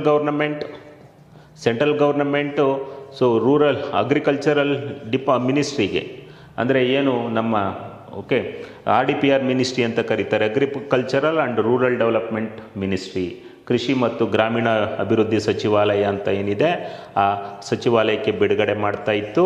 ಅಲ್ಲಿಂದ 2 ಫಂಡ್ಗಳನ್ನು ಕ್ರಿಯೇಟ್ ಮಾಡಾಗಿದ್ದರು. 2 ಅಂತಂದರೆ ಸೆಂಟ್ರಲ್ ಎಂಪ್ಲಾಯ್ಮೆಂಟ್ ಗ್ಯಾರಂಟಿ ಫಂಡ್. ಈ ಉದ್ಯೋಗ ಖಾತ್ರಿ ಯೋಜನೆಗೆ ಸಂಬಂಧಪಟ್ಟಂತೆ ಕೇಂದ್ರ ಸರ್ಕಾರ ಕೇಂದ್ರ ಉದ್ಯೋಗ ಖಾತರಿ ನಿಧಿ ಅಂತ ಒಂದು ನಿಧಿಯನ್ನು ಸ್ಥಾಪಿಸಿತ್ತು. ಆ ಅಗ್ರಿಕಲ್ಚರಲ್ ಮಿನಿಸ್ಟ್ರಿಯಿಂದ ಸೆಂಟ್ರಲ್ ಎಂಪ್ಲಾಯ್ಮೆಂಟ್ ಗ್ಯಾರಂಟಿ ಫಂಡ್ಗೆ ರಿಲೀಸ್ ಆಗ್ತಿತ್ತು, ಅಲ್ಲಿಂದ ಸ್ಟೇಟ್ ಎಂಪ್ಲಾಯ್ಮೆಂಟ್ ಗ್ಯಾರಂಟಿ ಫಂಡ್ಗೆ ದುಡ್ಡು ರಿಲೀಸ್ ಆಗ್ತಾ ಇತ್ತು. ಅಲ್ಲಿಂದ ಜಿಲ್ಲಾ ಪಂಚಾಯಿತಿಯಿಂದ TP ಗ್ರಾಮ ಪಂಚಾಯಿತಿಗಳಿಗೆ ದುಡ್ಡು ಅಮೌಂಟು ರಿಲೀಸ್ ಆಗ್ತಿತ್ತು. ವರ್ಷಕ್ಕೆ 2 ಬಾರಿ ರಿಲೀಸ್ ಆಗ್ತಿತ್ತು. ಏಪ್ರಿಲ್ 7ನೇ ತಾರೀಕು ಮತ್ತು ಸೆಪ್ಟೆಂಬರ್ ತಿಂಗಳಲ್ಲಿ ಉದ್ಯೋಗ ಖಾತ್ರಿ ದುಡ್ಡು ರಿಲೀಸ್ ಆಗ್ತಿತ್ತು. ಈ ಥರ ಒಂದು ಸ್ಟ್ರಕ್ಚರ್ನ ಇಟ್ಕೊಂಡು MGNREGA ಅಂದರೆ ಗ್ರಾಮೀಣ ಭಾಗದ ಯಾರು ದೈಹಿಕ ಕುಶಲ ಕೆಲಸವನ್ನು ಮಾಡೋದಕ್ಕೆ ಇಚ್ಛೆ ಪಡ್ತಾರೆ ಅವ್ರಿಗೆ ಕೆಲಸ ಕೊಡಬೇಕು ಅಂತ ಹೇಳಿ ಒಂದು ಯೋಜನೆಯನ್ನು ಪ್ರಾರಂಭ ಮಾಡಿದರು. ಆಮೇಲೆ ಇದು ಎಲ್ಲರನ್ನ ಒಳಗೊಳ್ಳುತ್ತೆ. ಗ್ರಾಮೀಣ ಭಾಗದ ಏನು ಅಲ್ಲಿ ಬಡವ ಶ್ರೀಮಂತ ಅಂತ ಬರಲ್ಲ, ಯಾರು ದೈಹಿಕ ಕುಶಲ ಕೆಲಸವನ್ನು ಮಾಡೋದಕ್ಕೆ ಇಚ್ಛೆ ಪಡ್ತಾರೆ ಅವರು ಯಾರು ಅರ್ಜಿಯನ್ನು ಹಾಕ್ತಾರೆ ಅವ್ರಿಗೆ ಕೆಲಸ ಕೊಡಬೇಕು. ಅಂದರೆ ಕೆಲಸನ ಮಾಡೋದಕ್ಕೆ 18 ವರ್ಷ ತುಂಬಿರಬೇಕು. ನೆಕ್ಸ್ಟು 18 ವರ್ಷದಿಂದ 100 ವರ್ಷ ಇರಲಿ ಅವ್ರ ಕೆಲಸವನ್ನು ಮಾಡೋದಕ್ಕೆ ಅರ್ಹರಿರ್ತಾರೆ. ಈವನ್ ಹಿರಿಯ ನಾಗರಿಕರು 60 ವರ್ಷ 70 ವರ್ಷ 80 ವರ್ಷದವರು ಕೂಡ ಕೆಲಸನ ಮಾಡೋದಕ್ಕೆ ಅರ್ಹರಿರ್ತಾರೆ. ಅಂದರೆ ಇಲ್ಲಿ ಹಿರಿಯ ನಾಗರಿಕರಿರ್ಬೋದು ಮತ್ತು ಅಂಗವಿಕಲರು ಕೂಡ ಅರ್ಹರಿರ್ತಾರೆ. ಅಂದರೆ ಅವರ ಸಾಮರ್ಥ್ಯಕ್ಕೆ ತಕ್ಕಂತೆ ಪಂಚಾಯಿತಿಗಳು ಕೆಲಸವನ್ನು ಕೊಡಬೇಕಾಗುತ್ತೆ. ಅದೇ ಥರ ಮಹಿಳೆಯರಿಗೆ 1/3 ರಿಸರ್ವೇಷನ್ ಏನು ಅನುದಾನ ಇರುತ್ತೆ ಅದರಲ್ಲಿ 1/3 ಮಹಿಳೆಯರಿಗೆ ಮೀಸಲಾಗಿಡಬೇಕಾಗಿತ್ತು. ಇದೊಂಥರ ಸೋಷಿಯಲ್ ಜಸ್ಟಿಸ್. ಅದೇ ಥರ ಹಿರಿಯ ನಾಗರಿಕರಿಗೆ ಅಂಗವಿಕಲರಿಗೆ ಅವರ ಸಾಮರ್ಥ್ಯಕ್ಕೆ ತಕ್ಕಂತೆ ಕೆಲಸವನ್ನು ಕೊಡಬೇಕಿತ್ತು. ಈವನ್ ಬಾಣಂತಿಯರು ಕೂಡ ಓಕೆ, ಆ ಪ್ರೆಗ್ನೆನ್ಸಿ ವುಮೆನ್ನು ಕೂಡ ಅವ್ರಿಗೂ ಕೂಡ ಕೆಲಸದಲ್ಲಿ ರಿಯಾಯಿತಿ ಕೊಟ್ಟು ಕೆಲಸವನ್ನು ಕೊಡೋದಕ್ಕೆ ಅವರು ತಗೊಳ್ಳೋದಕ್ಕೆ ಅರ್ಹರಿರ್ತಿದ್ರು. ಇಂಥ ಒಂದು MGNREGA ಆ್ಯಕ್ಟನ್ನು 2006ರಲ್ಲಿ ತೆಗೆದುಕೊಂಡ್ಬರ್ತಾರೆ. ಇನ್ನು ಈ 20 ವರ್ಷದ ಅವಧಿನಲ್ಲಿ ಎಷ್ಟು MGNREGAಗೆ ಸ್ಪೆಂಡ್ ಮಾಡಿದ್ದಾರೆ ಅಂತ ಅಂದರೆ ಫಸ್ಟು 2006 ಜಾರಿಗೆ ಬರುತ್ತೆ. 2006ಇಂದ 2014 ಏನು ಕಾಂಗ್ರೆಸ್ ಸರ್ಕಾರ ಇತ್ತು, ಆ ಕಾಂಗ್ರೆಸ್ ಸರ್ಕಾರದ ಅವಧಿನಲ್ಲಿ MGNREGAಗೆ ಎಷ್ಟು ಸ್ಪೆಂಡ್ ಮಾಡಿದ್ದಾರೆ ಅಂತಂದರೆ 2,13,220,000 ಓಕೆ ಅಷ್ಟು ದುಡ್ಡನ್ನು ಕ್ರೋರ್ ಓಕೆ 2.13 crore ಓಕೆ 2,13,220,000 ಅಷ್ಟು ದುಡ್ಡನ್ನು ಕೇಂದ್ರ ಸರ್ಕಾರ ಅಂದರೆ ಕಾಂಗ್ರೆಸ್ ಸರ್ಕಾರ ಇದಕ್ಕೆ ಯೋಜನೆಗೆ ಕೊಟ್ಟಿತ್ತು. ನೆಕ್ಸ್ಟು ಮೋದಿ ಅವರು ಬಂದ ಮೇಲೆ 2014ಇಂದ 2025 ಈಗ 2025ವರೆಗೂ ಎಷ್ಟು ಕೊಟ್ಟಿದ್ದಾರೆ ಅಂತಂದರೆ 8,53,00,000 8,53,810,000 ಅಂದರೆ 8,53,810,000 ಅಷ್ಟು ಅಮೌಂಟನ್ನು ಪ್ರೆಸೆಂಟ್ ಗೌರ್ನಮೆಂಟ್ ಕೊಟ್ಟಿದೆ. ಈಗ ಪ್ರೆಸೆಂಟು BJPನವರು ಸಮರ್ಥಿಸ್ಕೊಳ್ಳೋದಕ್ಕೂ ಇದು ಒಂದು ಕಾರಣ. ನಿಮ್ಮ ಅವಧಿನಲ್ಲಿ ಕೇವಲ 2,13,00,000 ಅಷ್ಟನ್ನು ಕೊಟ್ಟಿದ್ದೆ, ಅಂದರೆ ಅಷ್ಟನ್ನು ಅಮೌಂಟನ್ನು ಕೊಟ್ಟಿದ್ರಿ. ಇವರು 8,53,810,000 ಅಷ್ಟು ಕೋಟಿ ರೂಪಾಯಿಗಳನ್ನು ನಾವು ಕೊಟ್ಟಿದ್ದೀವಿ ಅಂತ ಹೇಳಿ ಈಗಿನ ಸರ್ಕಾರ ಸಮರ್ಥಿಸ್ಕೊಳ್ಳೋದು. ಕೇವಲ ಮಹಾತ್ಮ ಗಾಂಧಿ ಹೆಸರನ್ನು ತೆಗೆದ ತಕ್ಷಣ ಮಹಾತ್ಮ ಗಾಂಧಿಗೆ ಅವಮಾನ ಆಗಲ್ಲ. ಮಹಾತ್ಮ ಗಾಂಧಿಯ ಆಶಯಗಳು ಅಂದರೆ ಗ್ರಾಮ್ ಸ್ವರಾಜ್, ಮಹಾತ್ಮ ಗಾಂಧಿಯ ಆಶಯ ರಾಮರಾಜ್ಯ, ಅದನ್ನು ಈಡೇರಿಸೋದಕ್ಕೆ ನಾವು ಬದ್ಧವಾಗಿದ್ದೀವಿ ಅಂತ ಹೇಳಿ ಪ್ರೆಸೆಂಟ್ ಸರ್ಕಾರ ಹೇಳ್ತಾ ಇದೆ. ಇನ್ನು ಕ್ವಿಕ್ಕಾಗಿ ನಾವು ನೋಡೋದಾದರೆ MGNREGAಗೂ ನಮ್ಮ VBG ಓಕೆ RAM ರಾಮ್ಜಿ ಬಿಲ್ಗೂ ಒಂದು ಕಂಪ್ಯಾರಿಸನನ್ನು ನಾವು ನೋಡೋದಾದರೆ ನೋಡಿ, VBG Viksit Bharat guarantee for Rozgar and Ajeevika mission bill, ಈ ಬಿಲ್ಲನ್ನು ಫೀಚರ್ಸನ್ನು ನಾವು ನೋಡೋದಾದರೆ ಈಗ MGNREGAದನ್ನು ನಾವು ನೋಡಿದ್ವಿ. ಈಗ VBG ರಾಮ್ಜಿನ ನಾವು ನೋಡೋಣ. ಓಕೆ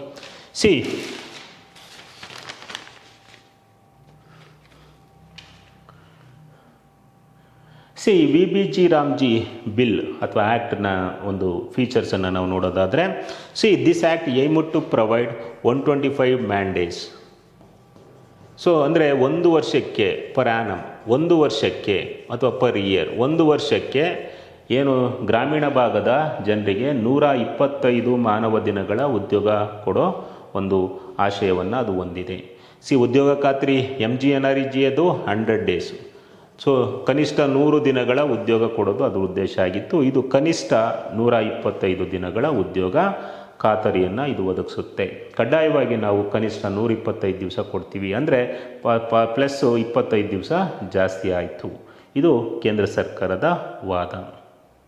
ಓಕೆ ಈ ಒಂದು ವಾದವನ್ನು ಅವ್ರು ಇಟ್ಕೊಳ್ತಾರೆ. ಅಂದರೆ ನಾವಿನ್ನು 25 ದಿವಸ ಎಕ್ಸ್ಟ್ರಾ ವರ್ಕನ್ನು ಮಿನಿಮಮ್ ಗ್ಯಾರಂಟಿಯನ್ನು ಕೊಡ್ತಾ ಇದ್ದೀವಿ. ಈ ಮಿನಿಮಮ್ ಗ್ಯಾರಂಟಿಯನ್ನು ಎಲ್ಲಿವರೆಗೂ ಕೊಡ್ತಾ ಇದ್ದೀವಿ? 2026ಇಂದ 2047, ಅಂದರೆ ನೆಕ್ಸ್ಟು 2047ವರೆಗೂ, ಅಂದರೆ 21 years, ಮುಂದಿನ 22 ವರ್ಷಗಳ ಕಾಲ. ಯಾಕೆಂದರೆ ವಿಕಸಿತ ಭಾರತ್ ಮಿಷನ್ ಅಟ್ 2047, ವಿಕಸಿತ ಭಾರತ ಮಿಷನ್ನ ಧ್ಯೇಯ 2047ಕ್ಕೆ ಭಾರತವನ್ನು ಅಭಿವೃದ್ಧಿ ಹೊಂದಿದ ದೇಶ ಅಂತ ಘೋಷಣೆ ಮಾಡೋದಾಗಿದೆ. ಹಾಗಾಗಿ ಅಲ್ಲಿಯವರೆಗೆ ನೆಕ್ಸ್ಟು 21 ವರ್ಷ ಅಥವಾ 2047ರವರೆಗೆ ಕನಿಷ್ಠ ಮಿನಿಮಮ್ ಓಕೆ 125 ಮ್ಯಾನ್ ಡೇಸ್ ಉದ್ಯೋಗವನ್ನು ನಾವು ಖಾತರಿಪಡಿಸ್ತಾ ಇದ್ದೀವಿ ಅಂತ ಸೊ ಈ ಕೇಂದ್ರ ಸರ್ಕಾರ ಹೇಳ್ತಾ ಇದೆ, ಅಷ್ಟು ವರ್ಷಗಳ ಕಾಲ ಮಿನಿಮಮ್ ಆಗಿ. ಅದೇ ಥರ ಸೊ ಇದು and also declared plan holiday, ಯೋಜನೆಯ ಅವಧಿ ರಜಾವನ್ನು ಕೂಡ ಇಲ್ಲಿ ಮಾಡಿದ್ದಾರೆ. ಇದು ಒಂದು ಒಳ್ಳೆ ಡೆವಲಪ್ಮೆಂಟು. ಉದ್ಯೋಗ ಖಾತ್ರಿ MGNREGA 365 ದಿವಸಗಳು ಕೂಡ ಅವರಿಗೆ ಕೆಲಸವನ್ನು ಕೊಡ್ಬೋದಿತ್ತು. ಯಾವ ಗ್ರಾಮೀಣ ಕುಟುಂಬ ಇದೆ ಅವರಿಗೆ 365 ದಿವಸನೂ ಕೆಲಸ ತೆಗೆದುಕೊಳ್ಳೋದಕ್ಕೆ ಅರ್ಹರಿರ್ತಿದ್ರು. ಆದರೆ ಇಲ್ಲಿ 60 ಡೇಸ್ ಪ್ಲ್ಯಾನ್ ಹಾಲಿಡೇಯನ್ನು ಮಾಡಿದ್ದಾರೆ. 60 ದಿವಸ ಯೋಜನೆಗೆ ರಜೆಯನ್ನು ಘೋಷಿಸಲಾಗುತ್ತೆ ಒಂದು ವರ್ಷದಲ್ಲಿ. ಆ ರಜೆ ಘೋಷೋಧಿಕಾರ ಸ್ಟೇಟ್ ಗೌರ್ನಮೆಂಟ್ಗೆ ಬಿಟ್ಟಿತ್ತು. ಯಾವಾಗ? During rainy season. So rainy season ಅಂದರೆ ಮಳೆಗಾಲದ ಅವಧಿನಲ್ಲಿ ಅಥವಾ ಹಾರ್ವೆಸ್ಟಿಂಗ್ ಸೀಸನ್.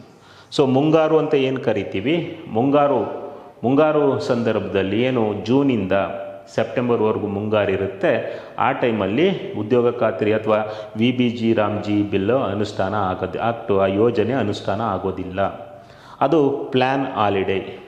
ಯಾಕೆ ಅಂದರೆ ಆ ಮುಂಗಾರು ಟೈಮಲ್ಲಿ ಕೂಲಿ ಕಾರ್ಮಿಕರೇನಾದರೂ ಉದ್ಯೋಗ ಖಾತ್ರಿ ಯೋಜನೆಗೆ ಹೊರಡ್ರೆ ಇಲ್ಲಿ ಮುಂಗಾರು ಏನು ಬೆಳೆ ರೈತರಿಗೆ ಕೂಲಿ ಕಾರ್ಮಿಕರು ಸಿಗೋದಿಲ್ಲ ಅಂತ ಹೇಳಿ ಆ ಪ್ಲ್ಯಾನ್ ಹಾಲಿಡೇನ ಘೋಷಣೆ ಮಾಡಿದ್ದಾರೆ. ಆ್ಯಕ್ಚುಲಿ ದಿಸ್ ಈಸ್ ರಿಯಲಿ ಒಳ್ಳೆಯದು. ಓಕೆ, ಕೂಲಿ ಕಾರ್ಮಿಕರು ಸಿಗ್ತಾ ಇರಲ್ಲ, ಹಾಗಾಗಿ ಸೊ ಆ ಕೂಲಿ ಕಾರ್ಮಿಕರು ಹೋಗಬೇಕು ಅನ್ನೋ ದೃಷ್ಟಿಯಿಂದ ಪ್ಲ್ಯಾನ್ ಹಾಲಿಡೇನ ಘೋಷಣೆ ಮಾಡಿದ್ದಾರೆ. ಅದು ಒಂದು ಒಳ್ಳೆಯದು. ಅದೇ ಥರ ಇದರಲ್ಲೂ ಕೂಡ implementing agencies panchayat Raj institutions, panchayat Raj ಸಂಸ್ಥೆಗಳೇ ಇದು VBG ರಾಮ್ಜಿ ಬಿಲ್ಲಲ್ಲೂ ಕೂಡ ಅವು ಇಂಪ್ಲಿಮೆಂಟಿಂಗ್ ಏಜೆನ್ಸಿ ಅಂದರೆ ಗ್ರಾಮ ಪಂಚಾಯತ್, ತಾಲೂಕ್ ಪಂಚಾಯತ್, ಜಿಲ್ಲಾ ಪಂಚಾಯತ್.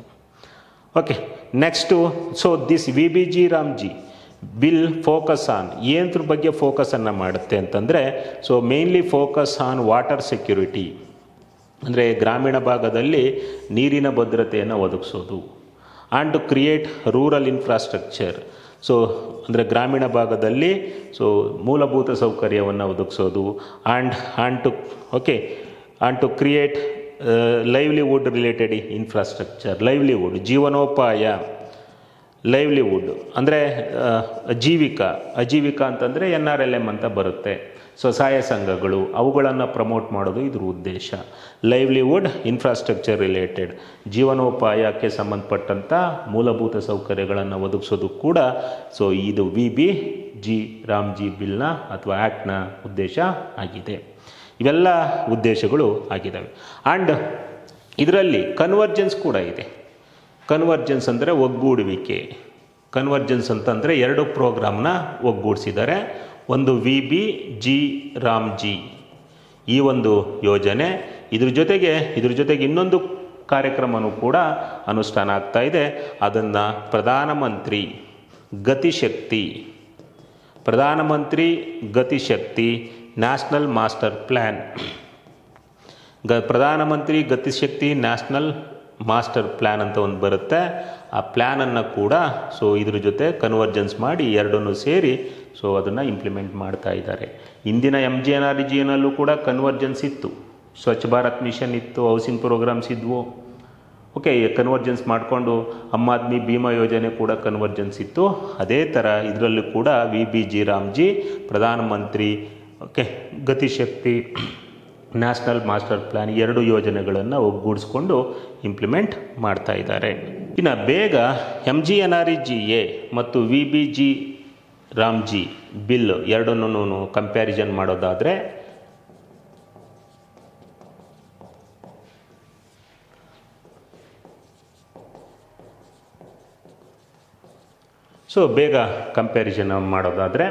ಸೊ ಇಲ್ಲಿ ಸಾಮ್ಯತೆಯೂ ಇದೆ, ಅಸಾಮ್ಯತೆಯೂ ಇದೆ.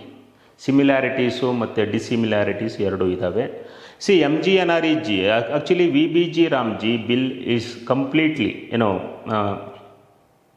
ಸಬ್ಸ್ಟಿಟ್ಯೂಟ್ ಆಫ್ MGNREGA ಸಬ್ಸ್ಟಿಟ್ಯೂಟ್ ಆಗಿ ಇನ್ನೊಂದು VBG ರಾಮ್ಜಿನ ತೆಗೆದುಕೊಂಡ್ಬಂದಿದ್ದಾರೆ. ಆದರೂ ಕೂಡ ಕೆಲವು ಫೀಚರ್ಸನ್ನು ಹಾಗೆ ಉಳಿಸ್ಕೊಂಡಿದ್ದಾರೆ. ಹಾಗಾಗಿ ದಿಸ್ ಈಸ್ ಆಲ್ಸೋ ಆ್ಯಕ್ಟ್. ಸಾಮ್ಯತೆಗೆ ಬಂದರೆ ಇದು ಒಂದು ಕಾಯ್ದೆ and this is also act of the parliament. ಎರಡೂ ಕೂಡ ಕಾಯ್ದೆಗಳೇ.